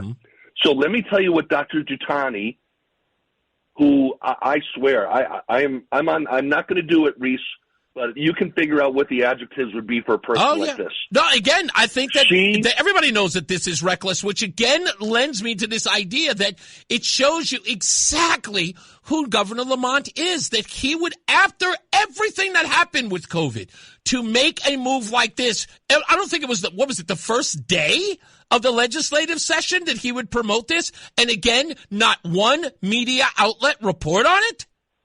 Well, our state medical examiner is a guy by the name of Dr. James Gill, Gill. Dr. Gill was our medical examiner during COVID. And Dr. Gill and another doctor wrote for a medical journal, and I can get my hands on the article very easily again. It's not some fake pediatric academy. It's a medical journal. That 2 teenage boys died at Yale University Hospital because of the COVID shot. And after that occurred, so we know that Dr. Giuttani knows Dr. Gill, and Lamont knows Dr. Gill, yet they stood up there and they said, get your kids vaxxed. It's safe and effective. Now tell me why someone would ever vote for this man. I don't. Why, other than my being a gentleman, why I don't call her every rotten name in the book? Because she knew children in the state of Connecticut had died, and her own medical examiner said they died because of the COVID shot, and they told parents it was safe and effective. Yeah, that's why I can't stand her. It's I know. Not a difference of opinion. She lied. She I will lied tell by you this, omission. Joe. I'll tell you this, and I can hear it in your voice. Thankfully, I never had to deal with this whole thing. And owning my own business at the time, it was before I got back on radio, but I had to deal with customers and this issue all the time. I was worried about my business. It just started in 2019. I thought I was going to go broke. I didn't know what it was going to do. I didn't know if I was going to end up on the dole. But apparently, thankfully, my business boomed because there were so many people trying to get the hell out of Virginia because they were afraid of what Ralph Northam was going to do at the time. And he did the unthinkable. People were moving to Florida in droves. My business boomed. I made over $130,000 after I paid everybody. In a small five employee business, I made well over 6 figures, which again shows exactly how bad governance led to people leaving the state, which everyone should have recognized after the fact. For this guy to know that and then go one step further into saying, here's what I'll do. I'll give that same power to one individual after everything that we know. It's not just bold, it's brazen. And that's why I understand your anger here. Oh, tremendous anger. When people were trying to make very difficult decisions on whether or not to have their children vaccinated because they were scared, they were hearing people like me and Patty from Naugatuck and Rudy call in and say, no, they're lying to you. This lie was out there. The medical commissioner for the state of Connecticut never gave the informed consent to the parents to make a decision knowing that 2 boys had died. And it wasn't some conservative whack job who wrote the article. Right. It was our own state medical examiner, who she has a relationship with. That to me is beyond offensive. And that's where I mentioned, I'll conclude with this. Women, I said yesterday, need to be talking to other women and go for the jugular on this one. Yeah. When you don't worry about your kids not getting invited to a birthday party. You don't want your kid injected with something because some woman, who's in charge or man in charge can't give you the truth to let you know whether or not it's safe for your child. Right, and she's compromised. That's the part that Kate's making here, is that the woman is compromised by a board of people who are looking for profit, not for progress medically. This is a profit-based sort of a governing board, and none of the elected officials, a bipartisan group of elected officials, are a stopgap to keep this woman from doing something that may very well be detrimental to the public at large. And the crazy part that Kate says in all of this, Joe, the part that scares me, although I'm taking it with a degree of skepticism, but Kate may be right, is that this is supposed to be a middle finger to Donald Trump. But I'm like, you're willing to risk the lives of your constituents for that? And they would say, oh, it's not risking their lives. How about she and Lamont came out and said something that would be what a medical professional would say is, we had a couple of young people pass away from it, but our opinion is we feel it's safe and effective. Yeah. Then I would have nothing to say. They kept it from people. Yeah. Good point. Thank you, buddy. I appreciate you. Thank you. You got it. Let's go to Fred. I'm sorry, Armand. I apologize. Wrong place. Armand is in Avon. How are you, Armand? Hey, Reese, I love following Joe because he's spot on. Yeah. So I'm going to start with how I would normally end this discussion, and then I'll finish up with how I would have started it. Yeah. So the best weapon against this situation and this bill, we need to have the Republicans bring forward a bill that says if Lamont and Dr. Manisha Johanni bring this bill forward, that in order for it to pass, they have to relinquish sovereign immunity protection. Ooh. Okay, and if that's the case, if they don't want to do that, then they don't have confidence in the decisions they're making. That's right. And if they do that, that means they're going to be personally liable for not any one injury or any one death that happens. They have to relinquish sovereign immunity protection. That is a great proposal. And I'm sure, by the way, Republicans, I know you're listening. Adam, let them know. That's a great proposal. That should be the counter proposal right there. Yep. So that's the weapon against them. And just to complement what Joe said, I'm holding a paper in hand that was written by the International Journal of Vaccine Theory, Practice, and Research. Mm-hmm. And it was published in May 10th of 2021.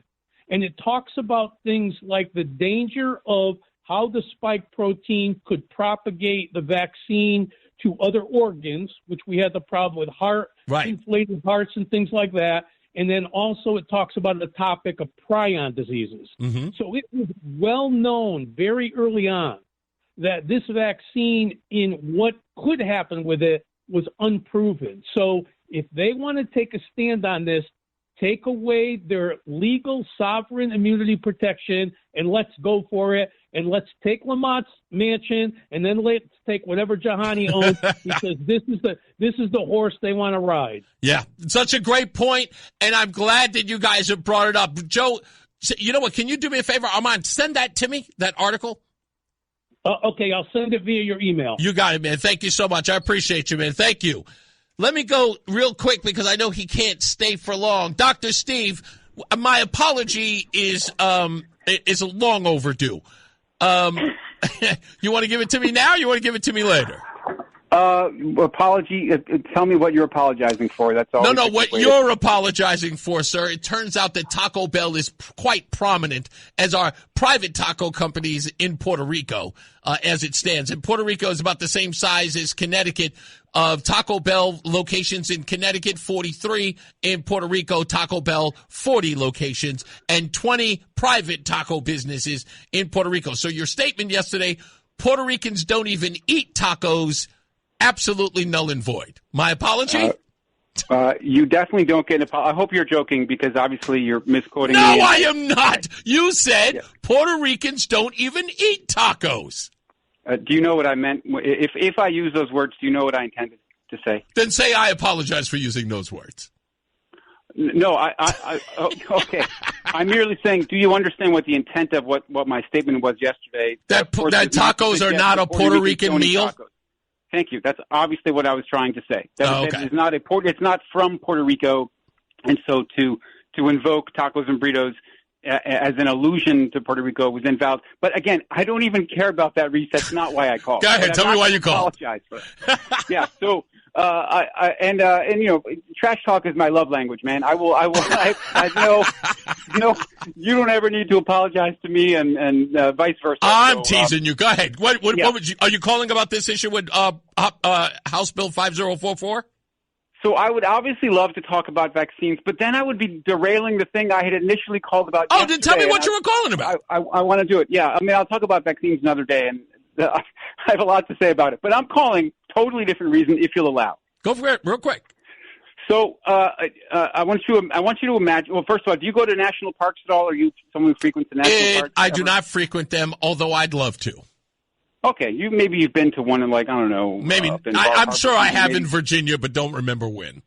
Okay, very well. So I want you to pretend it's 2014, and you do like national parks. You're going to a national park, and you're excited to go, and you decide to get a national park pass so that you can basically pay $100 to go to any park in the country for free. Otherwise, you got to pay admission with each one. Sure, I'm familiar with those.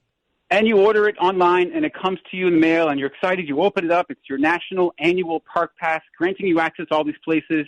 And you look on the card, and who's on the card?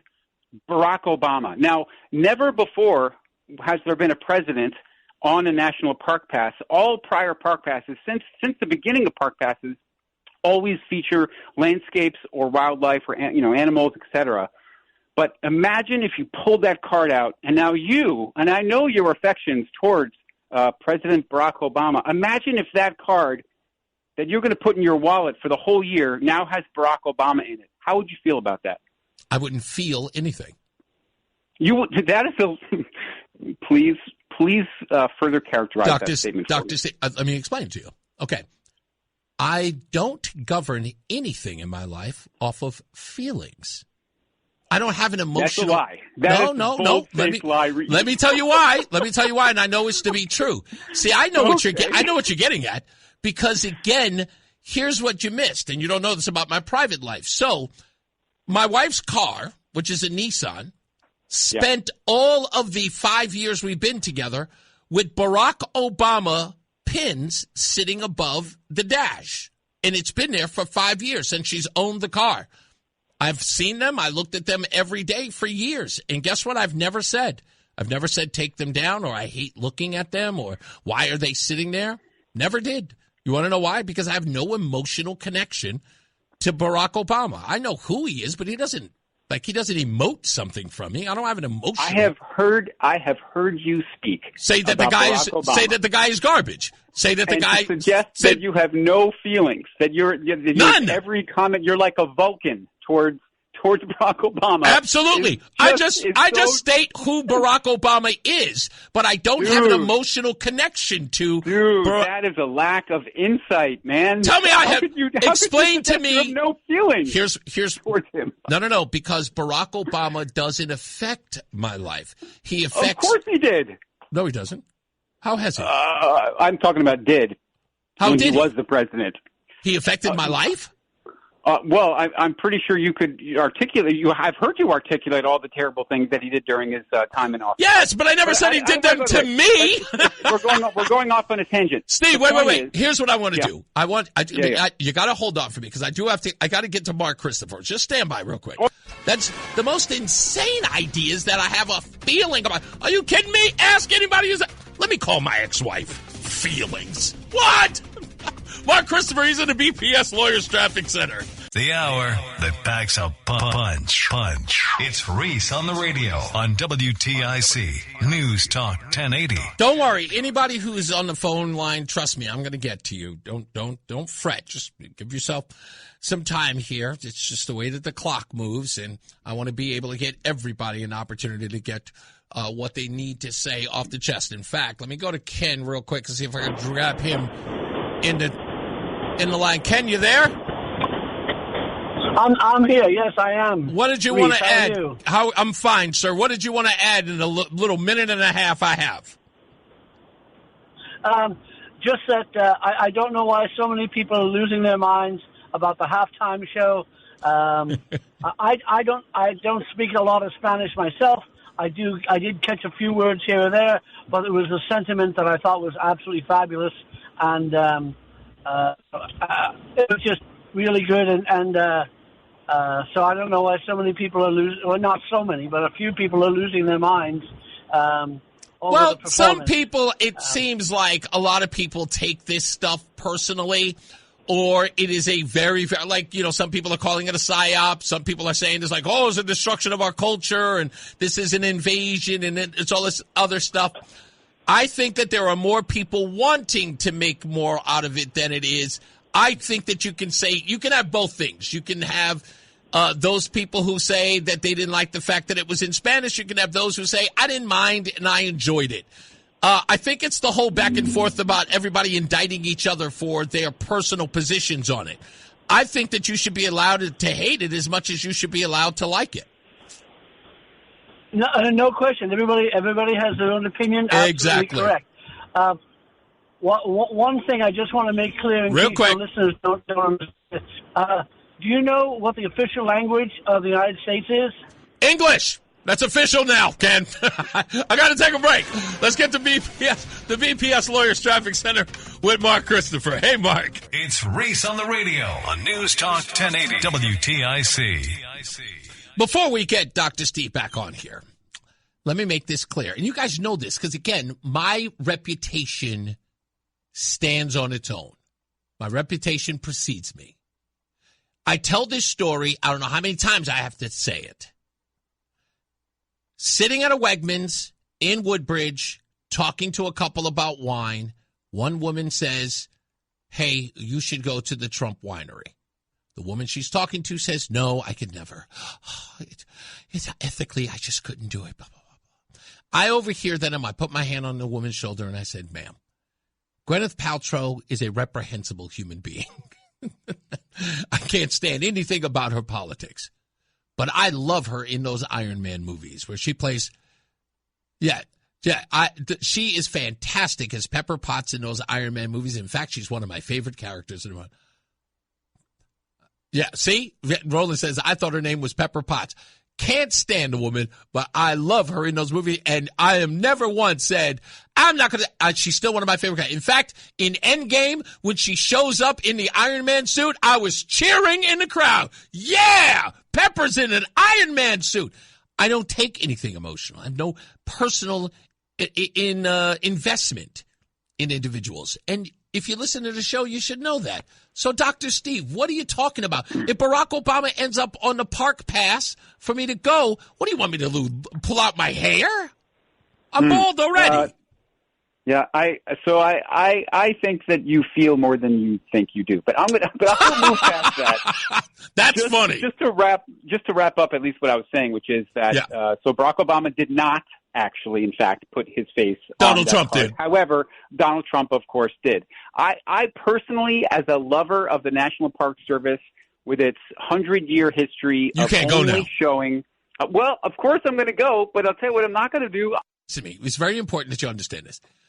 How enraged do you? It's a okay. You know what? Don't buy the park pass. Don't do it, Dr. Steve. But let me help you. Don't buy this. Don't buy the park pass. No. Don't buy it. But let me. If I can, you're a doctor and you help people all the time, right? Fair. I hope so. I hope you help people all the time. And you know what is one thing that no one ever does? No one ever does it. No one ever helps you. You do all of this helping, and nobody helps you.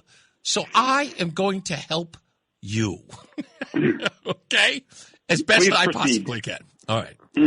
Steve, Donald Trump doesn't care if you don't buy the pass.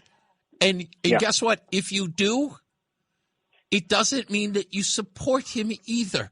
It means that you support parks. In fact, the goal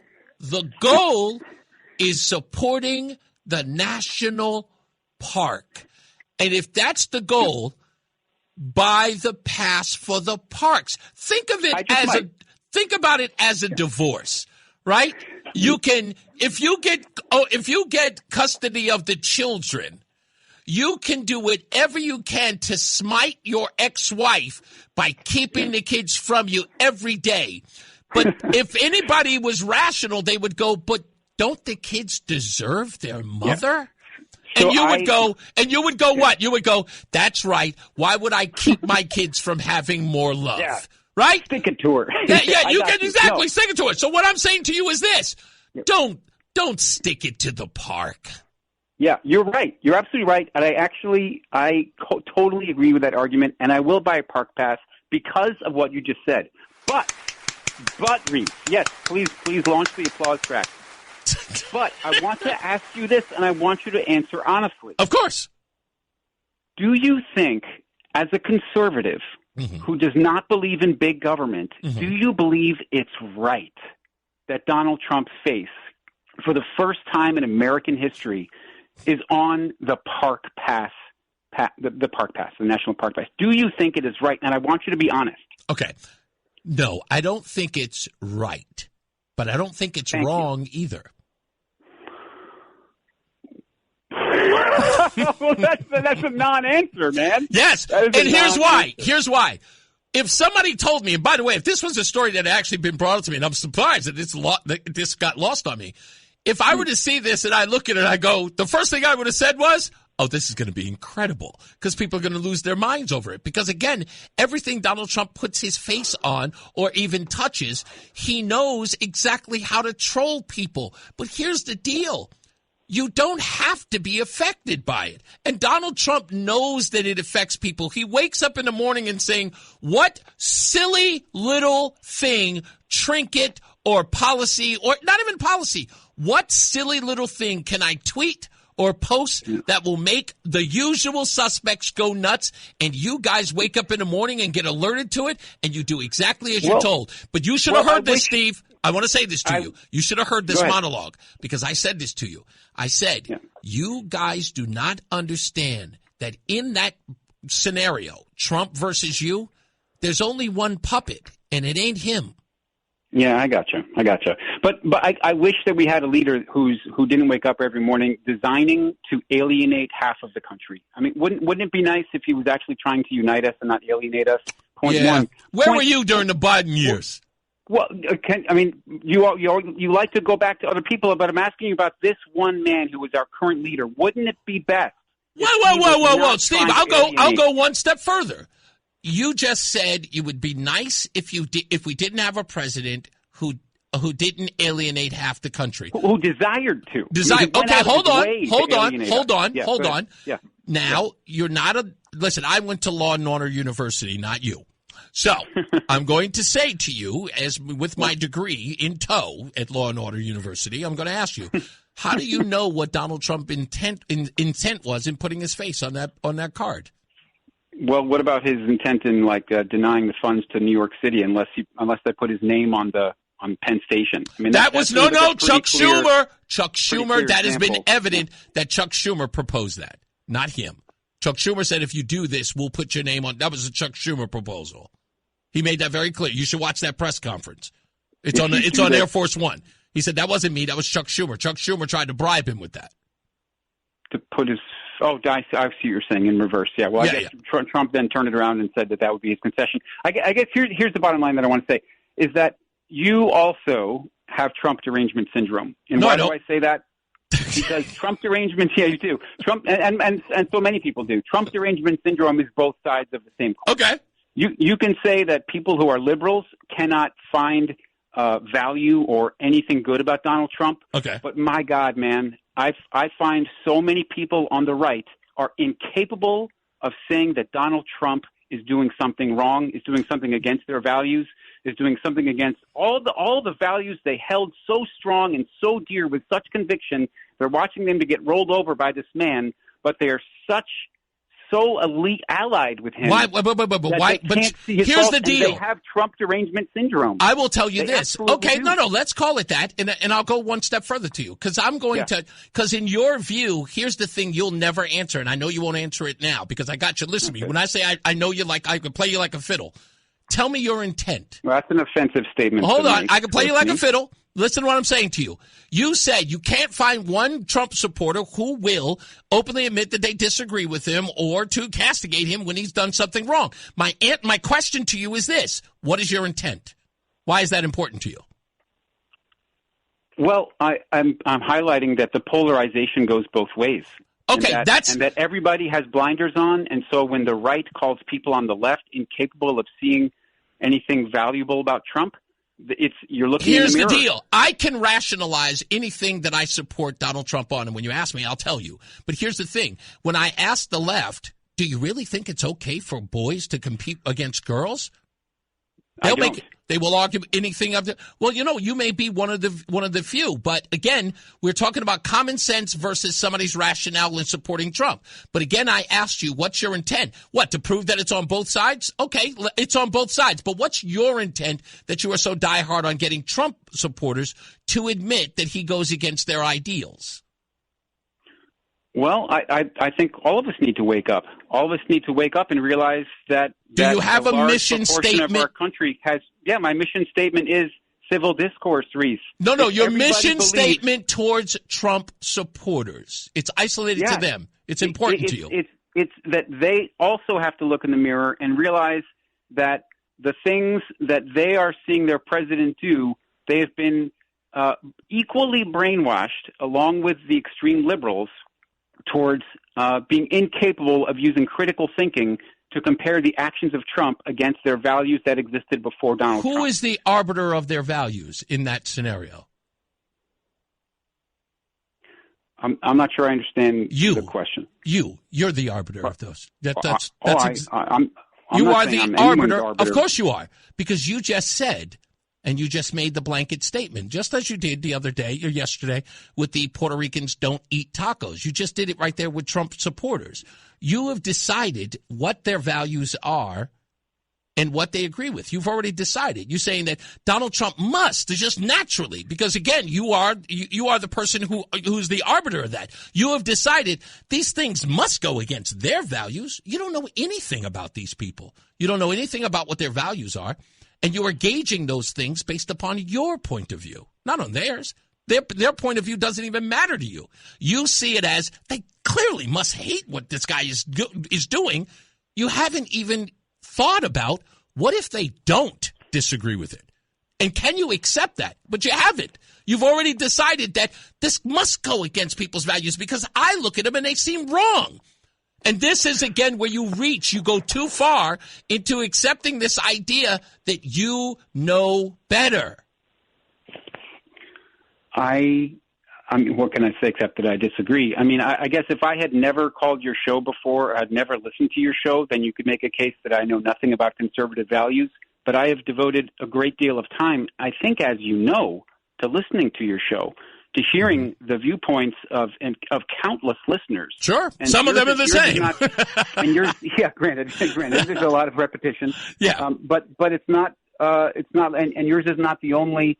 But I would go place that I go to get conservative. But I would go one step further. That are near and dear to my heart that I speak to. No, I get that, but I will go one step further. Here's the deal. Remember the point of view you're looking at this on, right? Because you have decided that these things are good and these things are bad, right? For yourself. Because again, you have to. I think as a human being, we all have decided what are the things that are against our own values, the things that we see wrong with this individual or that individual.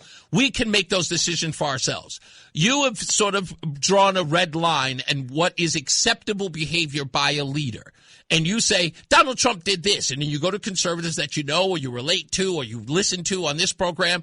And you go, yeah, they clearly must see something wrong with that. And then you hear that they go, nope, got no problem with it. And you go, but that doesn't make any sense. Well, consider this, right? Perhaps, and it's a likelihood, instead of putting it on them, turn it on you. And what I mean by that is maybe I might be wrong about that. Instead of judging them by saying they don't agree with me, consider what they might be agreeing with. And I think you'll go a longer way with that sort of point of view. And it's important because like I said, I got railroaded on this show in the beginning, Dr. Steve, when I told people I want to listen to liberals. I want to hear what their point of view is. They go, why would you bother with them? They're boneheaded. They don't listen. My view on that was always the same. I can't understand them if I don't ask questions. I can't understand them if I don't listen to them. I can't understand them if I don't engage in conversation. And the most important thing is that I don't judge them for their point of view. I help them, or I help myself understand them. And what you're doing is completely different. You are suggesting that you know better, and you know how they should be reacting to these things. And when they tell you no, you're shocked because of what you believe already, which you consider a baseline. And what I would suggest is let a little bit of that go and understand why they agree with Donald Trump, as opposed to why should they? So I appreciate that, and I will certainly reflect on the approach that I take and the tack that I take. But I would also respond that I don't think that you make concessions often or at all when we speak, which leads me to believe that you are steadfast in your views and you view them as infallible. And if your views align with Donald Trump, it doesn't matter what he says or does, you are going to justify his actions and make excuses for him. And okay, you can use the word excuses, by the way, but I will tell you this. I think the word that's appropriate, and this is mine, not yours, but I think it's my way. What I always investigate is the nuance of what Donald Trump is doing, because I actually come up with evidence that supports my theory. Well, I don't think there's much nuance required when a man says, I'm going to grab women by the... That's not what he said! That's exactly what he said. Okay, well, hold on. I'm going to bet you, hold on. I'm going to bet you a dinner. I'm going to tell you what he said. When you're famous, you could do anything you want. He goes, yeah, you can grab them by the, that's exactly what he said. You can grab them by, in essence, saying, by popularity, you can perform this act. He never says, I do, or I like, or I have. Now, you want to bet dinner on it? I'm not going to bet a dinner on it. I'm going to say that's you want to talk about nuances. No. Those are the exact words. You can, Billy Bush says, you can do anything. He says, yeah, you can do anything you want. You can grab them by the... Yeah, that's right. But we also know that he was charged and convicted of... No, he wasn't convicted. That was a libel suit. We somehow were... That was civil litigation, sir. That wasn't a criminal... Wasn't a criminal charge. Guilty. But he was found guilty. There's no guilty in a civil charge, sir. Well, you are guilty. It's found liable, sir. It's found liable. Well, he was found liable. I think he tried to defend himself and was incapable of doing so. Okay. We just have to get listen, Law and Order University here. Yeah, but isn't it possible that maybe he's a flawed man and has done things that he are is 125% flawed because he's human. That's all. Yeah, that's fair. Thank you, sir. You know I got to go. Let's get another check of weather and traffic. Mark Christopher is at the BPS Lawyers Traffic Center. Hey, Mark. The Odyssey app lets you jump back to the moments you missed from WTIC News Talk 1080. Download the free Odyssey app. Search WTIC News Talk 1080 and tap earlier today to get started. Yeah, I definitely want to thank Kate Prokop for joining the program. I'm going to keep in touch with her and always give you guys updates on that. Make sure you go to my Facebook page. That's Reese on the Radio. Just look it up, and you'll be able to find it there. Just find that and sign the petition that she has there. It's great to hear that there's 7,500 names that are on there. We need to do anything and everything to put a stop to HB 5044. So make sure that you do that now. If you're not, by the way, on social media with Reese on the Radio, you could do it in so many places. Not so much on Instagram. But on YouTube, if you want to watch the show live, it's Reese on the Radio show. If you want to do it on X, it's just Reese on the Radio or at Reese on the Radio. And, of course, ReeseOnTheRadio.com will help you get to every one of those places. So go to ReeseOnTheRadio.com for that and download the program at WTIC.com. We try and, boost the online numbers if you want to listen to past moments on the show, or, of course, our interview with Kate today. That will be on there. So check that out. The reason why I spent that time with Dr. Steve is for this reason. And I know where a lot of these people on the left come from because I have conversations with them all the time. I shouldn't say, Dr. Steve notwithstanding, they really, really cannot stand Trump supporters because Trump drives them crazy, and they view themselves as sane people, right? It's like, I know I'm sane, and the stuff that this guy is doing is wrong. Why do the MAGA folks just keep supporting him? It's like, but that is a personal perspective. If you see it that way, that's where the horse blinders come in. If you see things from that point of view, you are not giving yourself a wide scope. You are not even recognizing that people can have a different opinion than you, that they can see the world in a different way. It's not even you're not even considerate of that. You know, I mean, imagine you had found out that there was a person who loved the taste of liver. And you had spent, you and all of your friends, remember days of having to eat liver, and you hated it. It's like, liver? Hell no. Oh, awful. And some guys go, I don't know about you, but I just love it. You'd be like, no. Or a band that completely sucked. Like if you found out that a girl you dated loved the group Warrant and thought that they were the quintessential hair band. Like, what? But you didn't consider why. You would just write them off because nobody likes Warrant. Warrant is single-handedly responsible for killing hair bands. But this person loves it. You don't even consider why. That's not wise. Everyone's got their reasons. And when you consider 77 million folks, maybe there's something there. That's all. I mean, you did lose. What's up, everybody? You know who it is. You know who it is. You know who it is. It's Reese on the radio. Frederick Douglass of the 21st century. It's WTIC News Talk 1080. Craig in the car. Don't come for me. Craig said no, they never said that. Yes, they did, and I'll read the exact quote. I knew that he said that Cherry Pie actually killed Warren's career. No. They did kill their career, of course. But here's the exact breakdown of exactly how they put it. Jenny Lane, who passed, he said later called it his biggest regret because it typecast them into a novelty act and the tide was turning. The video, the song, the whole thing became a symbol of the genre jumping the shark. Some folks, especially in Reddit threads and old forums, half-jokingly say Warren killed glam metal because that's what he said, was that in essence it was where it jumped the shark, that Cherry Pie video. And I don't care what anybody says. I think it's a solid record. It totally, and maybe that's the point because it does capture that whole hairband thing. But everybody sort of saw that coming. Let's go to Steve in Meriden before we get out of here. What's up, Steve? Buenos dias, senores. Esteban from Meriden, home of the $1 million bridge to nowhere. You had to change my info. Right. I'm sorry about that. What's up? Well, last Thursday you were talking about Mickey and Sylvia, and while you were talking about it, I was fingering through my 45s, and I have the two records there, Love is Strange and Dearest by Mickey and Sylvia back in the 50s. Now, were those the only two songs they did together? Probably. I don't know. I seen them on stage they used to have a stage show in Hartford at the State Theater in Hartford, down where Constitution Plaza is today.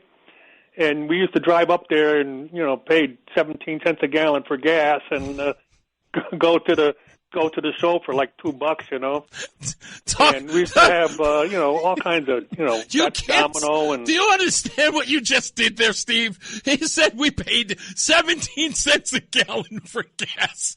Even Roland went, damn. Yeah, there was a Merit station in Meriden, and we'd get our quarters together, and one guy had a car, and we'd go up there. And I just want to congratulate you on your guests, your thank you content, knowledge, and your memory. Oh, and even Dr. Steve, I'll congratulate you on that. Thank you. And I love Dr. Steve. He knows that. He and I can't wait to have dinner with Dr. Steve. He and I are going to have a blast. Because I would love to because I can't do it on the radio. I think he and I would really have a great sit-down chat. I'd just sit with him for 2 hours and just talk and, maybe even convert him. No, I'm kidding. But I just love to talk to people who are on the opposite side. A couple more things before real quick. I waited over an hour. I know. I'm sorry. The old wives' tale. My salad man back in 1961 came from Puerto Rico, Miguel, and he told me about that sign down in the airport, "Come to America."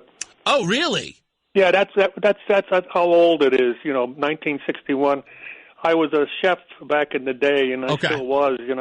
And that brought me to the subject of the best way to get to a female is through her stomach. You know what I'm saying?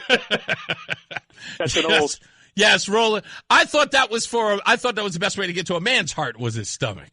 Well, you could do it either way. I mean, it's you always buy somebody a meal when you take them for a date. Where do you go? Always makes sense. What was the last one? What's that? I thought you had another one. It's a rumor. I don't know if you like it. I told you about Tweedledee, which is Murphy. Yeah. This is about Tweedledum. I know who his illegitimate son was from Vietnam. His name is Tong. He's from China. That's not right. Whatever. Thank you, Steve. He's doing the same thing that Blumenthal did for all them years in Hartford, Yeah, no kidding. It's almost like the same template. Thank you, buddy. I appreciate you. Okay, I'll call you again. You got it. Tom, no, actually, let me go to Sam in Waterbury real quick. What's up, Sam? Not much. How you doing, Reese? I'm good, sir. What's up? Want to thank you for yesterday. Oh, okay. I really enjoyed the fact that you broadened my my Spanish vocabulary. Up until yesterday, my vocabulary was senoritas, margaritas, and cerveza, por favor. What? And if I loaded up on the cerveza, I needed to know el baño. Well, you know what? It's so many things. My wife says to me yesterday, sriracha is not Spanish. And I went, yeah, but who knows? Like you can say sriracha, and I could have said tomorrow to the person who's never heard Spanish ever and said, would you like some sriracha? It's from Puerto Rico. They wouldn't have batted an eye. Oh, yeah. Regarding today.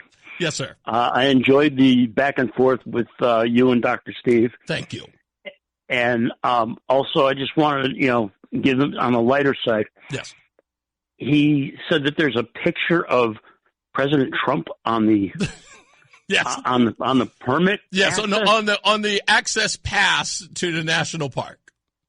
Okay, so my suggestion is, to entertain himself, what he could do is have it in his wallet, and every day he puts his wallet in his back pocket.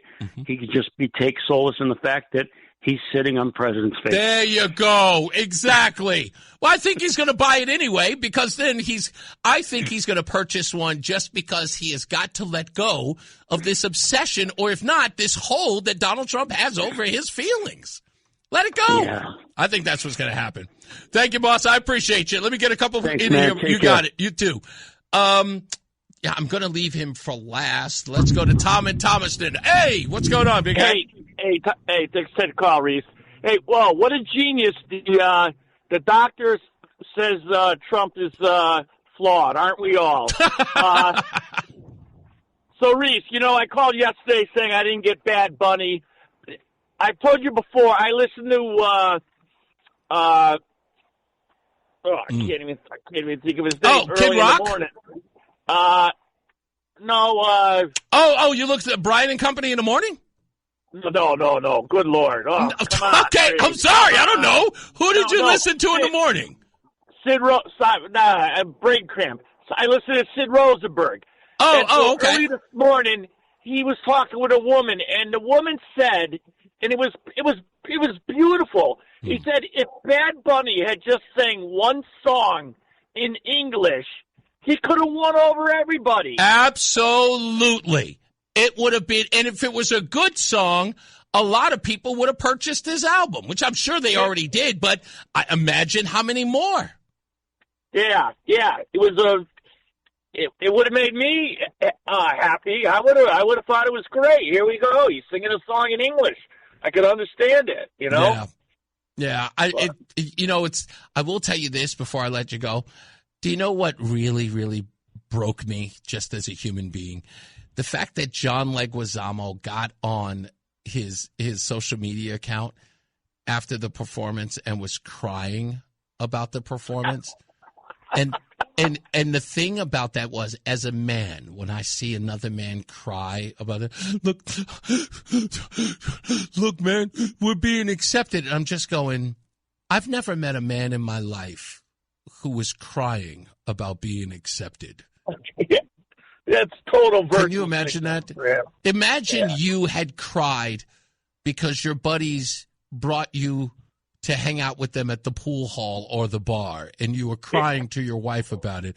What would your wife say to you? It's like, you got accepted by friends and you're crying now?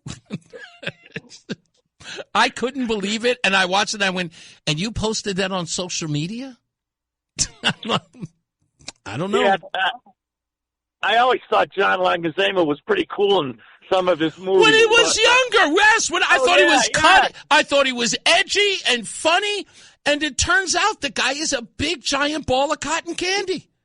Reese, it only goes to prove the most important award is for the writing. The writers put the words in the mouths of these idiots. That's the top award anytime. It turns out, you're 100% right. But look, it's just absolutely sad to watch that guy. Anyway, thank you, buddy. I always appreciate you. Let me bring in, you got it, good night. Let me bring in the piece de resistance. Light subject, because I have a record to recommend to you, and I still will. There's an artist who's kind of a new country artist named Steven Wilson Jr., who has an album called Son of Dad. I'm not going to go into great detail, but this guy plays a guitar like Willie Nelson and worships Nirvana. Ooh. So he's described his style of music as Death Cab for country. It's fantastic. I like that. It's one of the best things I've ever heard. Now, let me address the callers you made me listen to. Jesus Christ. Be brief. First, so you got to be, if you're going to roast, you got to be quick. Okay, first of all, for the whiny British guy who called up saying, I don't think Bad Bunny was that bad. Excuse me if I don't take cultural guidance from a country who's imported Muslims by the millions and now has Londanistan. That's what he says. And secondly, if I have to avoid a war criminal when I get my cash to avoid Grant, then this dude can have freaking Trump on his podcast. Okay. I'm so tired of these people. Trump is not the devil. We know who the devil is. Nobody's talking about the devil. We know who the devil is. The devil's been shown to us, and nobody cares. None of these lefties. I know. None of these leftists who were marching in college saying, "Oh, Israel's the devil." Not one of these dudes is talking about the files. Not one. I know. I would respect them if they had the balls to say, "Hey, you know what? These same people are doing this," but they don't say it at all. Not at all. And as far as Steve saying people are slave to Trump supporters, I ain't one of them. I disagree with that man a lot of so do I. I mean, I don't, again, it's like my disagreement is almost has to be tallied by these people. You didn't disagree with him here. I'm like, dude, for what? Dude, I disagree a lot. And you know, and you come, hold on. I want to make this point. You call here all the time talking about how you disagree with Donald Trump. Yeah, because he's wrong. Right. I don't respect the man who is sold out to another country. And he is. He's 100% sold out.